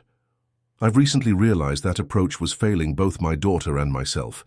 It won't be my strategy moving forward. The conference room fell silent again, the kind of weighted silence that signaled a fundamental shift in dynamics. For 15 years, Maxwell Avery had been the driving force behind Avery Innovations, a leader whose singular focus and tireless work ethic had transformed a promising startup into an industry titan. His sudden reprioritization represented not just a personal change, but a potential corporate upheaval. Perhaps we should discuss this privately, Vincent suggested, glancing meaningfully at the other board members. That won't be necessary, Max said firmly. I'm not abdicating my responsibilities to this company or to any of you. I'm simply establishing better boundaries between my professional and personal commitments. The Tokyo acquisition remains a priority, and I'm prepared to work on a counter-offer immediately. I'm just no longer willing to sacrifice my relationship with my daughter in the process. Todd, who had been quietly observing this exchange, finally spoke up. If I may, I think we can satisfy the Nakamura Group's concerns without compromising on price. Their primary issue seems to be one of respect rather than economics. If Max personally reaches out to Tanaka-san with an appropriate acknowledgement of the miscommunication, I believe we can salvage the original terms. The practical suggestion broke some of the tension, redirecting the conversation from Max's personal choices back to business strategy. For the next 2 hours, they hammered out a revised approach to the Tokyo negotiations, with Max fully engaged and contributing his usual incisive analysis. When the meeting finally concluded, Max gathered his materials, aware of Vincent lingering. As the others filed out, "A word, Max?" the older man requested, remaining seated at the conference table. Max nodded, returning to his chair. He had known this conversation was coming since the moment he'd declined the Sunday meeting. Vincent Burke had been his mentor and earliest investor, the man who had first recognized Max's potential and backed him when others had seen only a brash young entrepreneur with more ambition than experience. "I've known you for 15 years, Vincent began once they were alone. "Through every phase of building this company, I've seen you pull all-nighters before major product launches, cancel vacations for client meetings, even participate in board calls from Catherine's hospital room when she was ill." Max winced at the memory, one of many moments when he had prioritized business over family, even in the most critical circumstances. "Your dedication has been the cornerstone of Avery Innovations' success," Vincent continued. "Which is why this sudden shift in priorities concerns me." "It's not sudden," Max replied thoughtfully. "It's been building for months, since Sarah Mitchell came into our lives, actually." Vincent's expression sharpened with interest. "The nanny? She's influencing your business decisions now?" "Not directly," Max clarified, "but she's helped me see what I've been missing, what Lily has been missing, because of my singular focus on work. She's shown me another way to measure success." Vincent sighed, the sound heavy with genuine concern rather than mere disapproval. "Max, I understand the appeal of balance. Believe me, I do. My own workaholism cost me 2 marriages and a relationship with my son that I'm still trying to repair in my 70s. I don't want that for you." He leaned forward, his expression earnest. "But there are seasons for everything. Right now, Avery Innovations is at a critical juncture. The Tokyo expansion, the quantum computing initiative, the potential IPO next. Yeah, these opportunities won't wait while you find yourself as a father. They won't have to wait, Max assured him. I'm fully committed to our strategic vision. I'm just no longer willing to sacrifice my daughter's childhood as the price of achieving it. Vincent studied him for a long moment, his expression unreadable. And this nanny, Sarah, is it? She's been with you how long now? About 4 months, Max replied, sensing an undercurrent to the question, but not entirely sure where. Vincent was heading. And in that time, your daughter has suddenly begun walking after years of therapy failed, and you've dramatically shifted your approach to both parenting and business leadership. Vincent's tone remained neutral, but there was a clear implication in his summary. That's an accurate assessment, Max acknowledged, a defensive edge creeping into his voice despite his efforts to remain calm. Vincent nodded slowly. Have you considered that perhaps this woman has her own agenda, that her influence might be deliberately designed to shift your priorities? The suggestion struck Max as so fundamentally wrong that he almost laughed. Sarah? No. She's the most genuine person I've ever met. Her only agenda has been Lily's well-being. A convenient alignment with your growing attachment to her, Vincent observed mildly. I've heard you've been spending considerable time together, dinners after Lily's bedtime, weekend outings, late-night conversations, the household staff. Talks, Max? Heat rose in Max's face, not from embarrassment at the truth of these observations, but from anger at the implications. Sarah is an employee who has become a friend. Her approach to Lily's care has transformed my daughter's life in ways I couldn't have imagined. If that has also led me to reconsider my own priorities, that's hardly sinister manipulation on her part. Vincent held up a placating hand. I'm not suggesting anything nefarious, Max. But you're a wealthy single father with a vulnerable child. You wouldn't be the first man in your position to be influenced by a caregiver who knows exactly what to say and do to ingratiate herself. The insinuation landed like a blow, all the more painful because it touched on questions Max had occasionally asked himself in quiet moments of doubt. Was Sarah's interest in their family purely professional? Did her growing closeness with him have ulterior motives? He had dismissed such thoughts as unworthy, but hearing them articulated by someone else gave them a new uncomfortable resonance. I appreciate your concern, Max said stiffly, rising from his chair. But I trust my judgment of Sarah's character, and more importantly, I trust the positive impact she's had on Lily. Whatever her presence has meant for my own perspectives is secondary to that. Vincent nodded, also standing. Of course, and I hope you're right. Just consider that there might be ways to maintain your connection with Lily while still giving the business the focus it requires at this critical time. Perhaps a more structured arrangement, set days for family time, clearer boundaries for work commitments. I'm already implementing something along those lines, Max assured him, eager to end this uncomfortable conversation. Today's situation was unusual. I don't anticipate regular conflicts of this magnitude. As they parted ways in the hallway outside the conference room, Max felt a lingering discomfort from Vincent's insinuations. The older man's concerns, while misplaced regarding Sarah's character, had touched on a legitimate question. How would Max balance his renewed commitment to fatherhood with the demands of leading a company on the verge of its most significant expansion? The answer wasn't immediately clear, but Max was certain of one thing. He would not return to his previous pattern of consistently sacrificing Lily's needs for business priorities. That path had nearly cost him his relationship with his daughter. He wouldn't make the same mistake again, regardless of the professional consequences. When Max arrived home that evening, he found Lily and Sarah in the living room engaged in what appeared to be a modified yoga session. Lily was attempting a wobbly downward dog position, giggling as she tried to keep her balance, while Sarah gently supported her hips. "Daddy," Lily called when she spotted him, immediately abandoning her pose to run to him, still with the slightly uneven gait that characterized her newfound mobility, but growing steadier each day. "We're doing yoga for butterflies." "Butterfly yoga?" Max asked, scooping her up for a hug. "That sounds very specialized." "It helps my legs get stronger," Lily informed him seriously. "Sarah says butterflies need strong wings, and I need strong legs." Max met Sarah's eyes over Lily's head, a silent exchange of appreciation passing between them. "That makes perfect sense to me." As they moved through their evening routine, dinner together at the dining table, Lily's bath time, now with significantly more splashing than before, and story time on the living room sofa, Max found himself hyper-aware of his interactions with Sarah.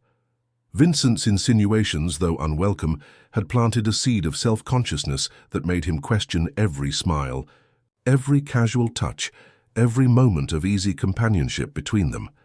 After Lily was tucked in bed, Sarah gathered her things to leave as usual, but Max found himself reluctant to end the evening without addressing the tension he felt.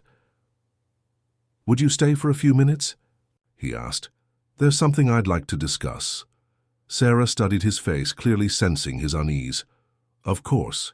Is everything all right?" They settled in the kitchen, their usual spot for after-hours conversations. Max hesitated, unsure how to broach the subject without sounding accusatory or defensive. "The Tokyo acquisition meeting," he began finally. "The one I missed yesterday for Lily's museum trip. It created some complications."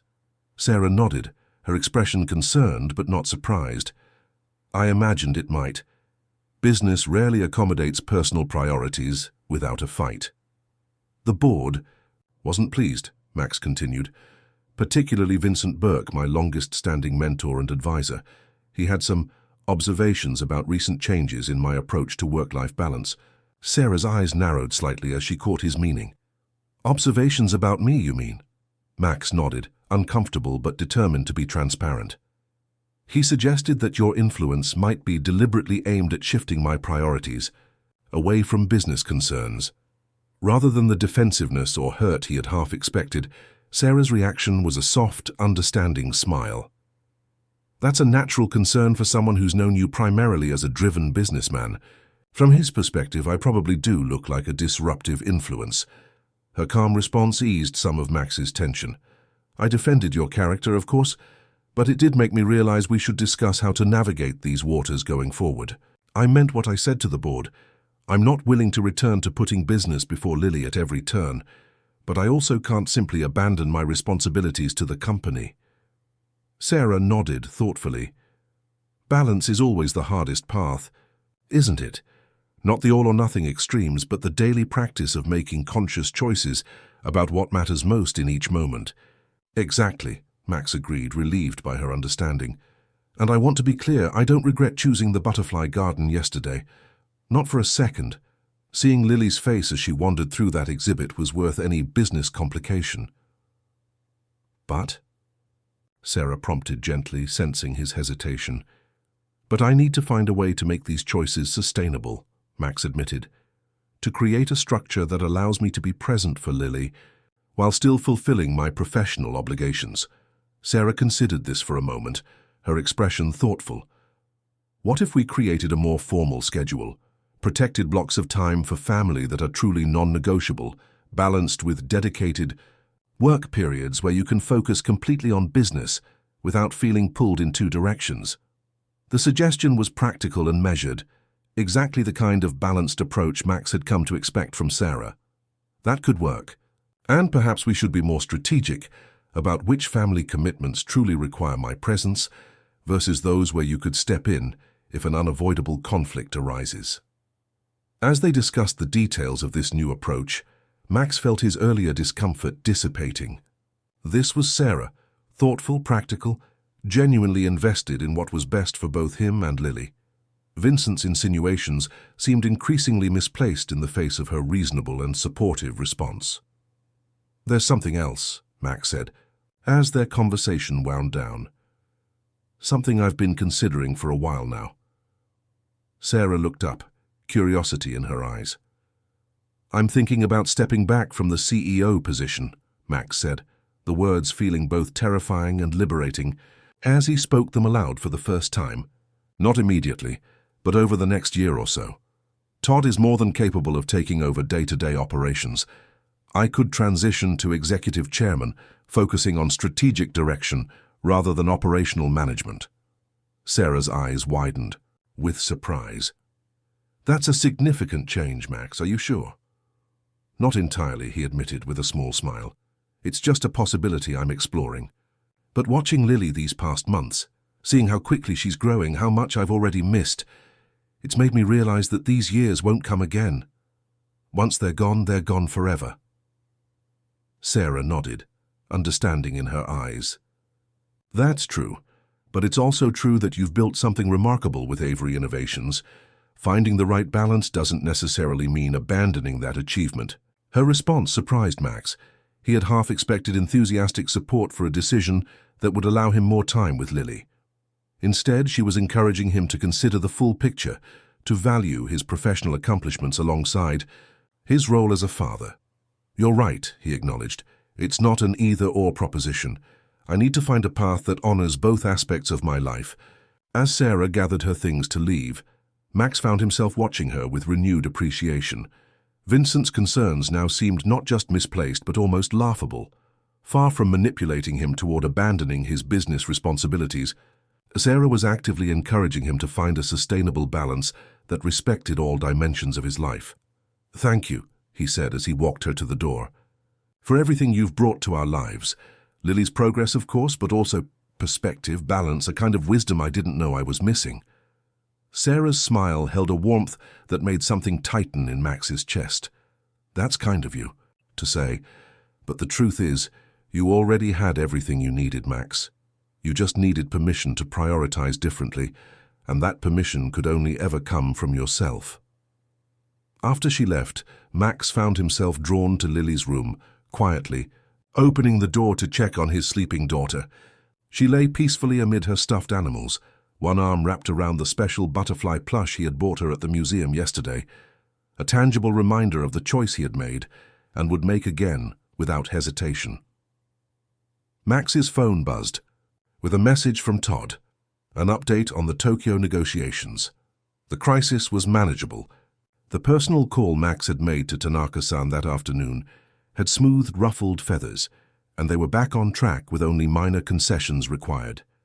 Business would continue, deals would be made, challenges would arise and be addressed. But, standing in his daughter's doorway, watching the gentle rise and fall of her chest as she slept, Max knew with bone-deep certainty that he had turned a corner in his life. Whatever balance he struck between professional achievement and personal presence, he would never again be the man who consistently chose boardrooms over butterfly gardens, conference calls over bedtime stories, acquisition strategies over the miracle of his daughter's growing independence. That version of Maxwell Avery was gone, transformed by a child's laughter and a nanny's wisdom into someone who finally understood the true measure of success. The following morning, Max woke earlier than usual, his mind still processing the conversations of the previous day. He moved quietly through his morning routine, not wanting to wake Lily, and was surprised to find Sarah already in the kitchen when he emerged from his bedroom. "You're here early," he observed, checking his watch. It was barely 6:30 a.m. Sarah looked up from the lunch she was preparing. Lily had recently started a twice-weekly preschool program, another milestone that had seemed impossible just months ago. "I wanted to catch you before you left," she said, her expression more serious than usual. "There's something I need to discuss with you." Max felt a flicker of concern at her tone. "Is everything all right? Is it about our conversation last night?" Sarah shook her head, setting aside the sandwich she was wrapping. "Not exactly, though.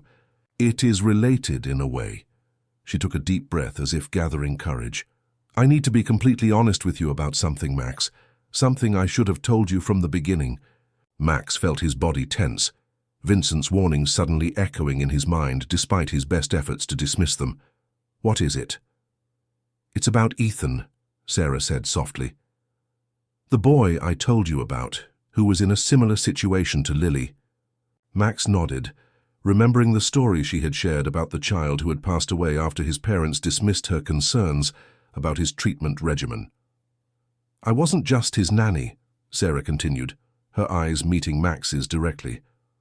"I was engaged to his father, Richard. We were planning to be married, to be a family. Ethan called me Mama Sarah, even though I had no biological connection to him. The revelation caught Max completely off guard. You were going to be his stepmother. Sarah nodded, pain evident in her expression. Richard and I met when Ethan was 2. His birth mother had left shortly after his diagnosis. She couldn't handle the stress of a child with special needs. I fell in love with both of them, but especially with Ethan. He was so much like Lily, bright, perceptive, full of potential that others couldn't see beneath his physical limitations. She paused, gathering herself. When I suggested that Richard eased back on the intensive therapy schedule, that we focus more on just letting Ethan be a child. It created a rift between us. Richard was convinced that aggressive intervention was the only path forward. He accused me of not wanting Ethan to improve, of being content with his limitations. Max could hear the echo of his own earlier approach to Lily in this account, the single-minded focus on fixing rather than accepting and supporting. We argued, Sarah continued. Badly. Richard gave me an ultimatum: support his approach to Ethan's care or leave. I couldn't in good conscience back a regimen I believed was harming Ethan emotionally, even if it was well-intentioned. So you left, Max supplied quietly. Sarah nodded, her eyes bright with unshed tears. I had to, but leaving Ethan was the hardest thing I've ever done. I tried to stay in touch, to at least be a supportive presence in his life, but Richard cut off all contact. When I heard about Ethan's passing 6 months later, I broke apart. She took a shaky breath. I blamed myself. If I had stayed, compromised more, found a middle ground with Richard, maybe I could have at least been there for Ethan at the end. Maybe I could have made his final months happier, less clinical. Max reached across the counter, taking her hand in his. Sarah, you couldn't have known what would happen. No, she agreed, but I should have told you this story, the full story, when you hired me. When I saw Lily's case description in the job posting, it was like seeing Ethan all over again. I applied specifically because I hoped I could make a difference this time, that I could help another child avoid Ethan's fate. But I wasn't fully transparent about my motivations or my past. The honesty of her confession, delivered without excuses or attempts to minimize her omission, struck Max deeply. Why are you telling me this now? Sarah met his gaze directly. Because of your conversation with Vincent Burke. Because your mentor sees me as someone with an agenda, and he's not entirely wrong. I did come here with a purpose, to help Lily in a way I couldn't help Ethan, and while that purpose has always been centered on Lily's well-being, I should have been upfront about it from the start. She withdrew her hand from his, straightening her shoulders. If you feel my presence here is now compromised because of this revelation, I'll understand. Lily has made remarkable progress. Perhaps it's time for a different kind of support in her life. The suggestion that she might leave sent a jolt of alarm through Max. The thought of their household without Sarah's presence was unimaginable, not just for Lily's sake, but for his own. No, he said firmly. Your past with Ethan doesn't change anything about the positive impact you've had on our lives. If anything, it helps me understand the depth of your commitment to Lily's well-being. Relief flickered across Sarah's face, but she remained serious. There's more, Max. Something I need to be absolutely clear about. Max nodded, waiting. My feelings for you and Lily have become complicated, she admitted, a vulnerability in her expression he had rarely seen. I care for Lily as more than just a client or charge, and my feelings for you have evolved beyond a professional relationship. I need you to know that, so you can make an informed decision about my continued presence in your lives. The confession hung between them, shifting the air in the kitchen from the comfortable familiarity of their usual morning routine to something charged with new possibility and potential complication. Max studied her face, the warm, brown, thighs that had first captivated him with their directness, the gentle curve of her mouth now tight with anxiety, the strength and vulnerability equally present in her expression. In that moment, he knew with absolute certainty that Vincent's warnings had been not just misplaced, but entirely backward. Sarah Mitchell wasn't manipulating him toward some hidden agenda. She was offering him something he had thought lost forever. After Catherine's passing, the chance for genuine connection, for partnership, for a family bound by choice rather than just circumstance. "Sarah," he began, his voice softer than he intended. He was interrupted by the sound of small feet padding down the hallway. Lily appeared in the kitchen doorway, still in her butterfly pajamas, hair tousled from sleep. "Good morning," she called cheerfully, oblivious to the charged moment. She had interrupted. "Can we have pancakes? It's a school day." Sarah turned toward Lily with a smile that successfully masked the emotion of moments before. "Good morning, Butterfly. Pancakes sound perfect for a school day."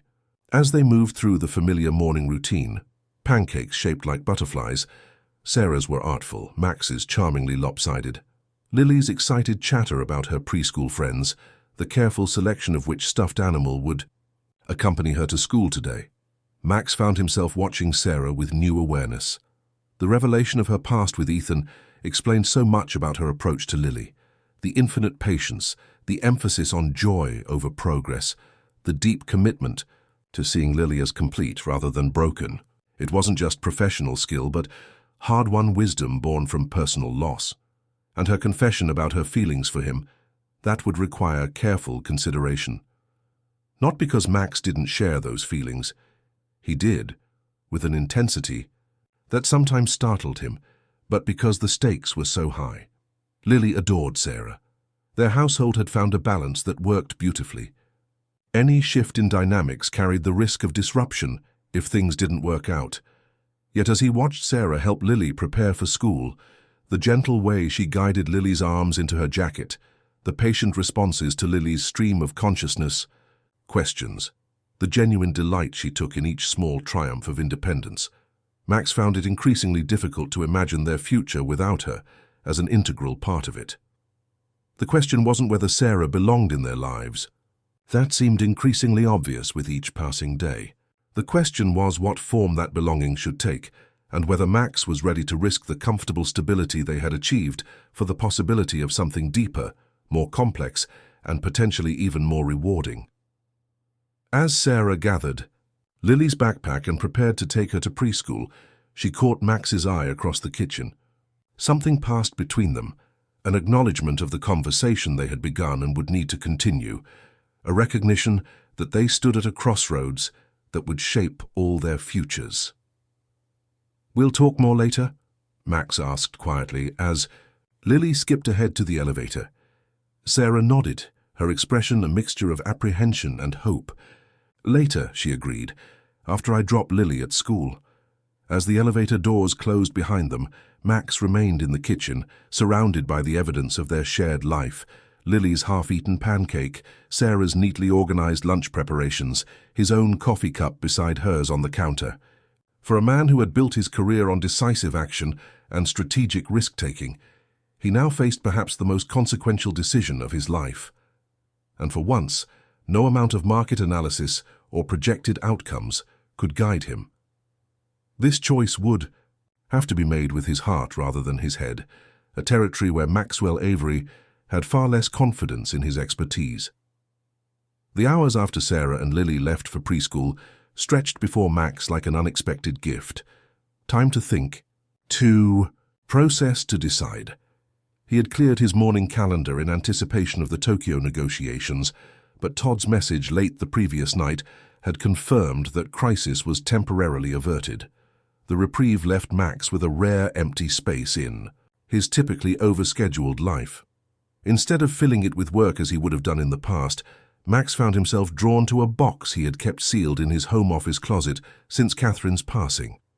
It contained the personal items from her desk at their old house, photographs, letters, the small mementos that had defined her workspace.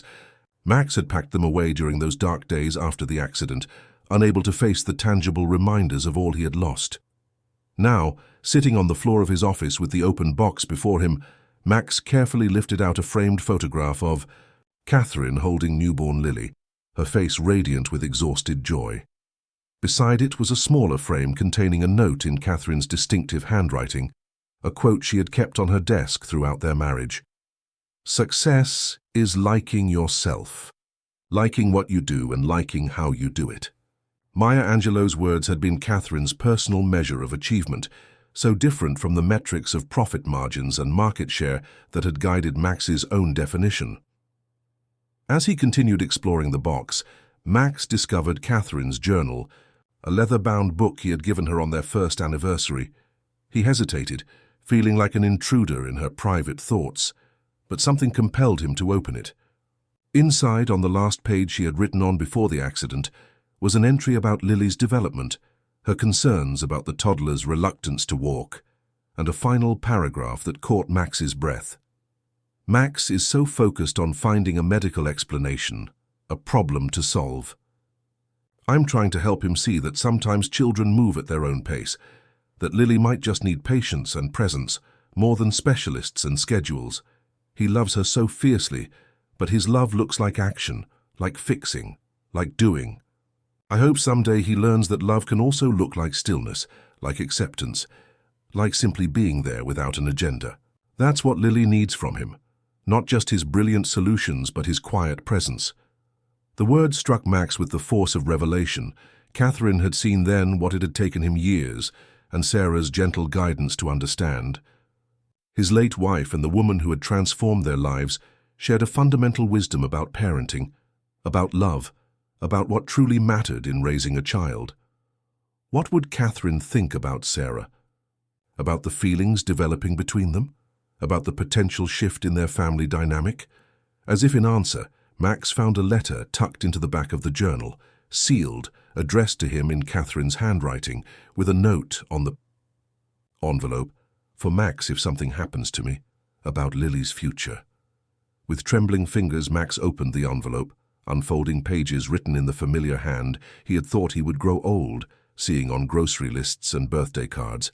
"My dearest Max," the letter began, "if you're reading this, something has happened to me, and you're facing the unimaginable task of raising our daughter alone. I write this not out of morbid anticipation, but out of love for you both, and a desire to offer whatever guidance I can, across whatever divide separates us now." Max paused, taking a deep breath before continuing. "I know you, my love, your brilliant mind, your problem-solving nature, your drive to fix and improve everything around you. These qualities made you the man I fell in love with, the successful leader others follow without question, but they may not serve you well in the sacred, messy work of raising a child alone. Lily doesn't need a perfect father, Max. She doesn't need expensive specialists or cutting-edge therapies or educational advantages bought with your considerable resources. What she needs is you, present, patient, willing to sit in the uncertainty of childhood development without immediately seeking to optimize it. And you, my darling, you need more than the cold comfort of professional achievement to sustain you through the years ahead. You need connection, community, the kind of success that doesn't appear on balance sheets, but in the quiet moments of genuine human connection. So this is my final request, my last gift to you both. Allow yourself to be happy again. Not just successful, not just accomplished, but truly happy. Find people who remind you to laugh, to play, to measure your days in moments of joy rather than milestones achieved. Create a home for Lily filled with warmth and presence, not just provision and protection. And when love finds you again, as I hope with all my heart it will, embrace it without guilt. You deserve a full life, Max. Lily deserves a home filled with love. The best way to honor what we shared is not to preserve it in amber, but to let it be the foundation for new joy, new connection, new family bonds formed by choice and commitment rather than just circumstance or obligation. I love you both eternally, Catherine. Max sat motionless, the letter trembling slightly in his hands, tears blurring his vision. It was as if Catherine had somehow seen across time to this very moment, to his hesitation at the threshold of something new, his uncertainty about honoring her memory while moving forward. And in her final gift to him, she had offered permission, blessing, encouragement to create a new kind of family, to find joy beyond the boundaries of what they had shared together. The sound of the penthouse elevator arriving pulled Max from his thoughts. He carefully folded Catherine's letter, placing it in his pocket before rising to meet Sarah, who would be returning from dropping Lily at preschool. She appeared in the doorway of his office, her expression tentative. "Hi," she said simply. "Hi," Max replied, suddenly feeling strangely shy despite all they had shared over the past months. "How was drop-off?" "Good," Sarah said with a small smile. Lily practically ran into her classroom. Her teacher mentioned how remarkable her progress has been, physically and socially. Max nodded, pride warming his chest at this report of his daughter's achievements. "Sarah, about our conversation this morning, I understand if you need time to think," she interrupted gently. "It's a lot to process. My past with Ethan, my feelings for you and Lily. I don't expect an immediate response." "Actually," Max said, taking a step toward her, "I don't need more time. I've had 4 months to observe your character, your integrity, your extraordinary gift for bringing out the best in both Lily and me. And this morning, I found something that helped clarify my thoughts even further." He withdrew Catherine's letter from his pocket. "My late wife wrote this for me before the accident, a kind of guidance for raising Lily if something happened to her." He hesitated, then added softly, "She also wrote about the possibility of love finding me again someday." Sarah's eyes widened slightly. "And has it found you again?" Max took another step closer, close enough now to see the flecks of amber in her brown eyes, the slight tremor in her usually steady hands. "Yes," he said simply. "In a way I never expected. Through watching you with Lily, through our late night conversations, through the 1,000 small moments of partnership we've shared these past months, I've fallen in love with your kindness, your wisdom, your ability to see the best in others and help them see it too." Sarah's breath caught audibly. "Max, I need you to be certain. Lily is so attached to me now. If we try this and it doesn't work..." "I know the risks," Max acknowledged. "Better than most. I've lost a partner once before, experienced how that ripples through every aspect of life. I wouldn't consider this if I weren't absolutely certain that what we've built together is worth protecting and worth expanding." He reached for her hand, relieved when she didn't pull away. "I'm not proposing we rush into anything. Lily's well-being comes first for both of us. But I want you to know that I see a future where you're more than Lily's nanny, more than my employee, where you're my partner in every sense, in raising Lily, in building a home together, in navigating whatever challenges come our way." Sarah's eyes filled with tears, but her smile was radiant. "I've tried so hard to keep my feelings professional," she admitted, "to focus on Lily's needs rather than my growing attachment to both of you. After what happened with Ethan and Richard, I promised myself I would never again blur the lines between caregiver and family member." "But that's exactly what makes you so extraordinary," Max said, gently touching her cheek. "You care for Lily, not just as a professional duty, but with genuine love. You've created a space where she can thrive precisely because you've allowed yourself to be fully invested in her well-being." Sarah leaned slightly into his touch, her eyes closing briefly. "And you, what changed for you?" Max considered the question thoughtfully. "Everything changed the moment I walked in and saw Lily standing," heard her laugh. "But it wasn't just witnessing her breakthrough, it was realizing that all my resources, all my determination, all my solutions hadn't given her what she really needed, what you provided through simple presence and genuine connection." He paused, trying to articulate the profound shift in his perspective. "You've taught me to measure success differently, Sarah, not by what I accomplish or acquire, but by the quality of my presence, the authenticity of my relationships, the moments of joy I create and witness rather than just the milestones I achieve." Sarah's smile deepened, a hint of her usual playfulness returning. "That's quite a transformation for a CEO who used to schedule 5-minute check-ins with his daughter between board meetings." "I'm a work in progress," Max admitted with a matching smile. "But I have an excellent teacher." The moment stretched between them, full of possibility and new beginnings. Then Sarah's expression grew more serious. "If we're going to do this, explore what we could be together, I need one promise from you, Max." "Anything," he replied without hesitation. I need you to promise that I'll never just be the woman who helps you parent Lily, Sarah said firmly. That we'll build something that's about us too.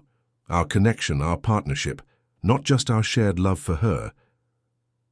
The request revealed a vulnerability, a need for assurance that she was valued for herself, not just for what she brought to Lily's life. Max recognized in it echoes of his own fears, that he had been important to Catherine primarily as Lily's father, rather than as a partner in his own right. I promise, he said solemnly. What I feel for you exists independently of your relationship with Lily, though watching you with her certainly deepened it. You challenge me, Sarah, you make me laugh, you help me see the world and myself differently. Those things would be true even if Lily weren't part of our lives. Relief softened Sarah's features. Thank you. That means more than you know. Max glanced at his watch, aware that they had hours still before Lily would need to be picked up from preschool. So what now? He asked, suddenly feeling like a teenager again, uncertain of the proper protocol for this new territory they were entering. Sarah's smile turned mischievous. Well, traditionally, when two people acknowledge mutual feelings, there's often a customary next step. Max raised an eyebrow, his own smile widening. Is that so, and what might that be? Instead of answering, Sarah closed the remaining distance between them, rising slightly on her toes to press her lips to his, in a kiss that managed to be both tentative and certain, a perfect reflection of this new beginning they were crafting, together. When they separated, Max kept his arms around her waist, reluctant to break the connection. I think I could get used to that particular tradition, he murmured. Sarah laughed, the sound filling the office with warmth. Good, because I plan to observe it frequently. The rest of the morning unfolded in a new kind of intimacy, not just physical, though there were more kisses shared, but in the freedom to speak openly about feelings that had been carefully contained for months.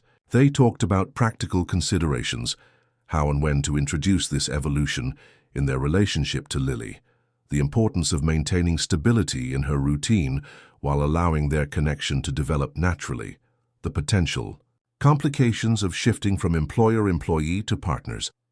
I should probably find a new position, Sarah mused as they sat together on the living room sofa, her head resting comfortably against Max's shoulder.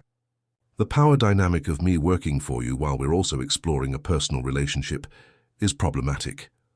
Max nodded thoughtfully. That makes sense. Although I hate the thought of Lily losing your daily presence in her life, especially given how far she's come under your care.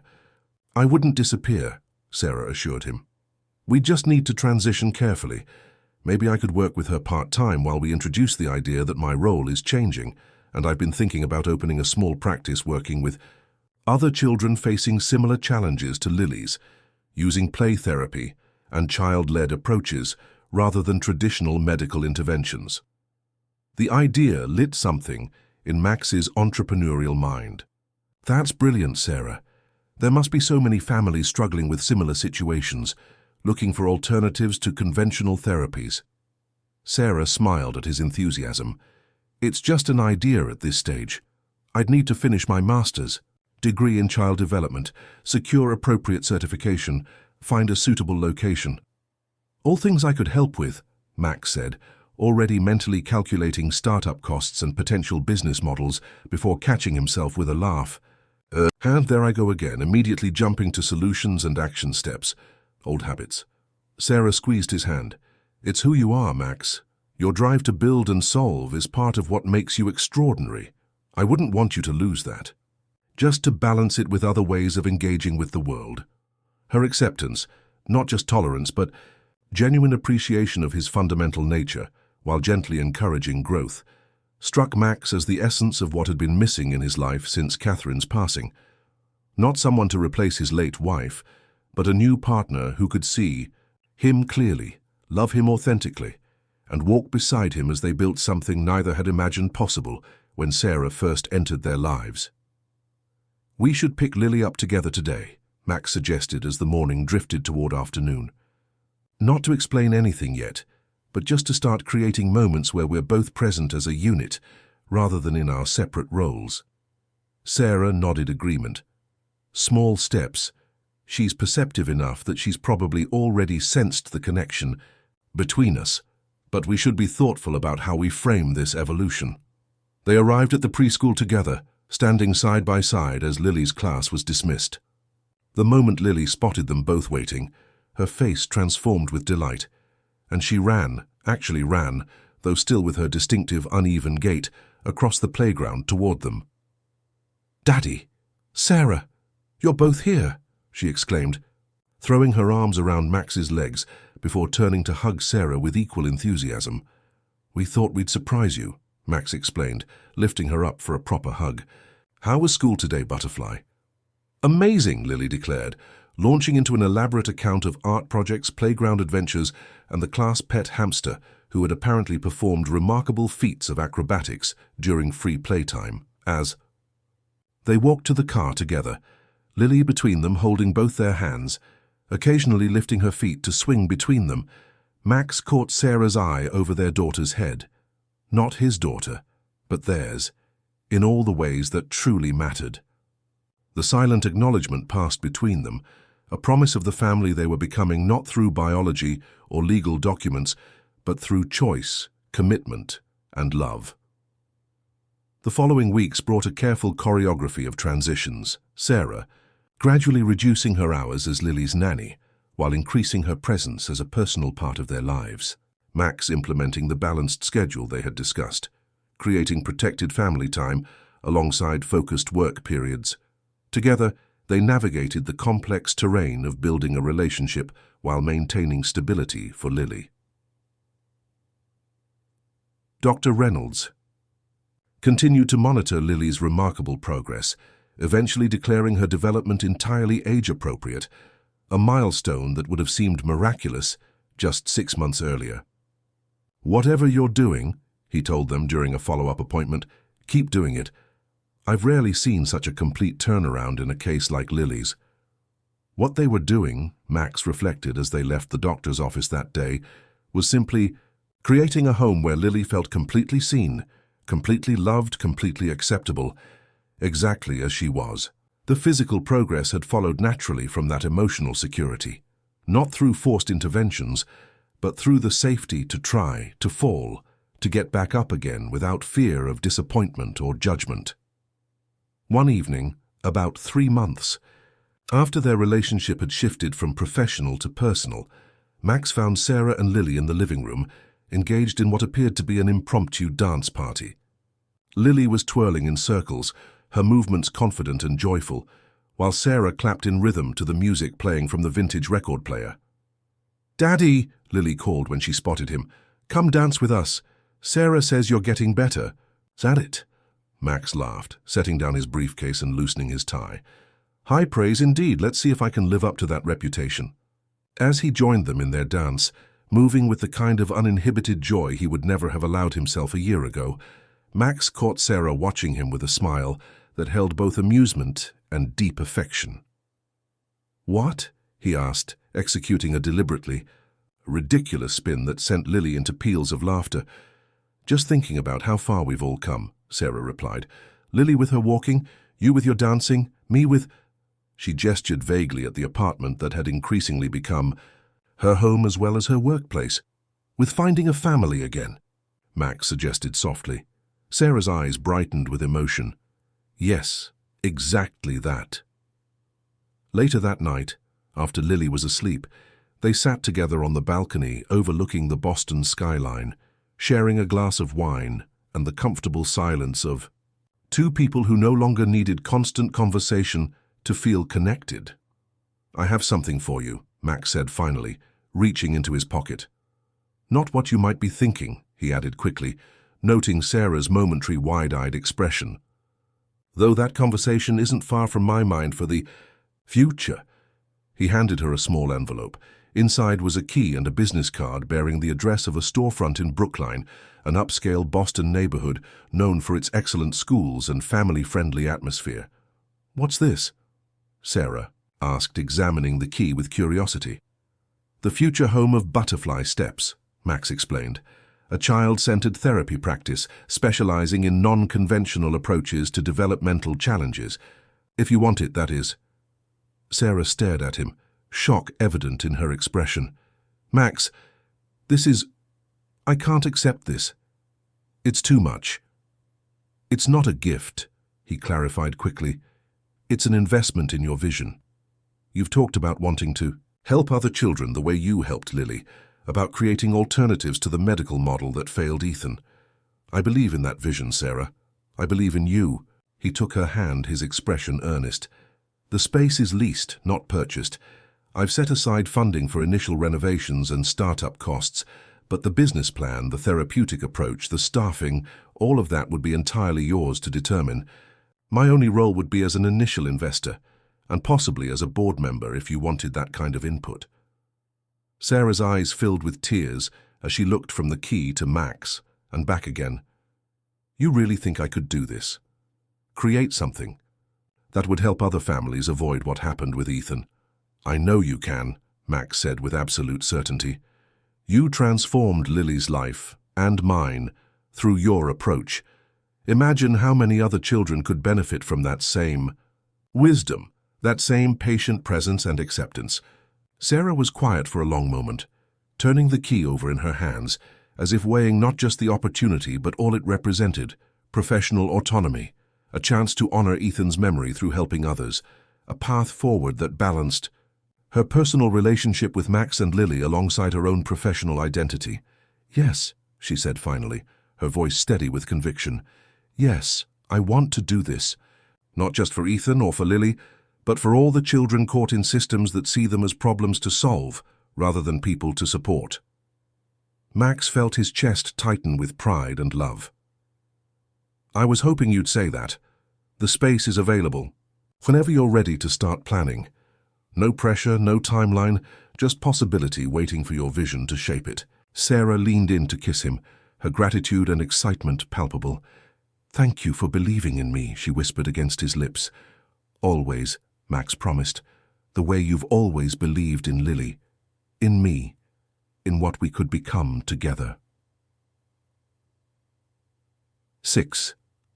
Months later, on a bright spring afternoon, Butterfly Steps Child Development Center opened its doors with a small celebration attended by families, medical professionals, and community members.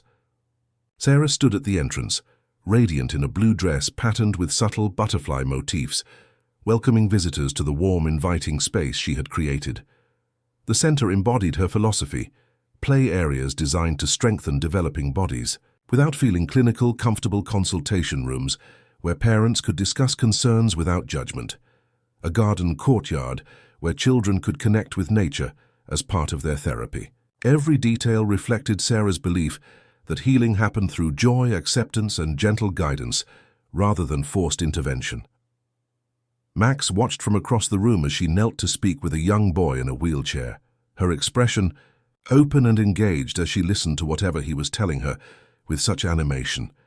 Beside him, Lily, now approaching 5 and virtually indistinguishable in her movements from any other child her age, tugged at his hand. "Daddy," she whispered loudly, "is Sarah going to be helping that boy learn to walk like she helped me?" "Maybe," Max replied thoughtfully.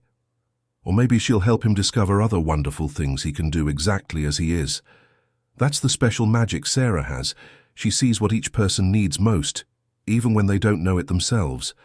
Lily nodded sagely, accepting this assessment. She knew I needed butterflies and dancing. "And what did I need?" Max asked, curious about his daughter's perception. Lily considered this seriously before answering. "You needed to laugh more, and to build forts instead of just buildings." The simple wisdom of her observation made Max smile. "You're absolutely right, Butterfly. That's exactly what I needed." Later that evening, as they prepared dinner together in what had become their shared home, Sarah having officially moved in 2 months prior, Max found himself reflecting on the journey that had brought them to this point. From the distant, work-obsessed father he had been to the engaged parent he was becoming. From Lily's mysterious inability to walk to her current boundless energy, from Sarah entering their lives as just a nanny to becoming the heart of their family. "Penny, for your thoughts?" Sarah asked, noticing his contemplative expression as she chopped vegetables for the salad. I was just thinking about Catherine's letter, Max replied, stirring the pasta sauce simmering on the stove, about her hope that I would find happiness again, create a home for Lily filled with warmth and presence. Sarah set down her knife, giving him her full attention. And have you found happiness? Max looked around the kitchen, at Lily carefully setting the table with mismatched plates she had insisted on selecting herself, at the refrigerator covered with her artwork, at Sarah standing across from him with flour on her cheek from the bread she had been kneading earlier. This kitchen that had once been a showcase of unused appliances and pristine countertops was now the messy, vibrant heart of a real home. Yes, he said simply, more than I ever thought possible after losing Catherine. Different, but no less. Profound. Sarah crossed to him, wrapping her arms around his waist and resting her head against his chest. Me too, she whispered. After Ethan, I thought that chapter of my life was closed forever. The possibility of family, of belonging. I came here just hoping to help one child avoid his fate. I never expected to find this. And what exactly is this? Max asked, his tone light but the question sincere. Sarah lifted her head to meet his eyes, her expression thoughtful. Home, she said finally. Not just a place, but a feeling. Safety. Belonging. The knowledge that who you are, exactly as you are, is enough, is cherished. Home, Max repeated, the words settling in his chest with a rightness that needed no further elaboration. From across the kitchen, Lily watched them with a smile of her own, not fully understanding the depth of the moment she was witnessing, but recognizing instinctively the love that connected the three of them. This was her family, not the one she had been born into, but the one that had formed around her through choice, through persistence, through the quiet miracle of a babysitter who saw potential where others saw only limitation, and a father who had finally learned that the most important achievements couldn't be measured in dollars or accolades, but in moments of genuine connection. As they gathered around the table for dinner, sharing stories of their day and making plans for the weekend ahead, Max caught Sarah's eye across the table and saw in her smile the reflection of his own contentment. They had both traveled winding paths marked by loss and challenge to arrive at this moment, this ordinary, extraordinary moment of family dinner on a Tuesday evening. And in the end, that was the greatest revelation of all. That healing rarely came through dramatic interventions or expensive solutions, but through the patient accumulation of small moments of love, acceptance, and presence. Just as Lily had found her steps not through medical breakthroughs, but through the safety to try and fail and try again, they had all found their way to wholeness through the courage to open their hearts, to risk connection, to believe that what was broken could be made beautiful again. Not perfect. Not without challenges ahead, but whole and healing and unmistakably home. Fin de Historia. Dear listeners, we hope you've been touched by the journey of Max, Lily, and Sarah, a story that reminds us how sometimes the greatest healings don't come from expensive treatments or professional interventions, but from authentic presence, patience, and seeing beyond apparent limitations to find the complete person waiting to be truly loved. For more emotionally captivating stories like this, we've prepared a special playlist with equally moving narratives. Find it by clicking the link to your left. If this story resonated with you, please subscribe to our channel and give this video a thumbs up. Every day we bring unique stories that explore life's complexities and the transformative power of genuine connection. What was your favorite moment in Max and Lily's journey? Perhaps when Lily took her first steps, or when Max chose the butterfly garden over his business meeting? Share your thoughts in the comments below. We read every single one and love connecting with you through these stories of hope and transformation. Until our next story, remember that sometimes the most important steps we take aren't physical, but the ones that lead us home to the people who see us exactly as we are.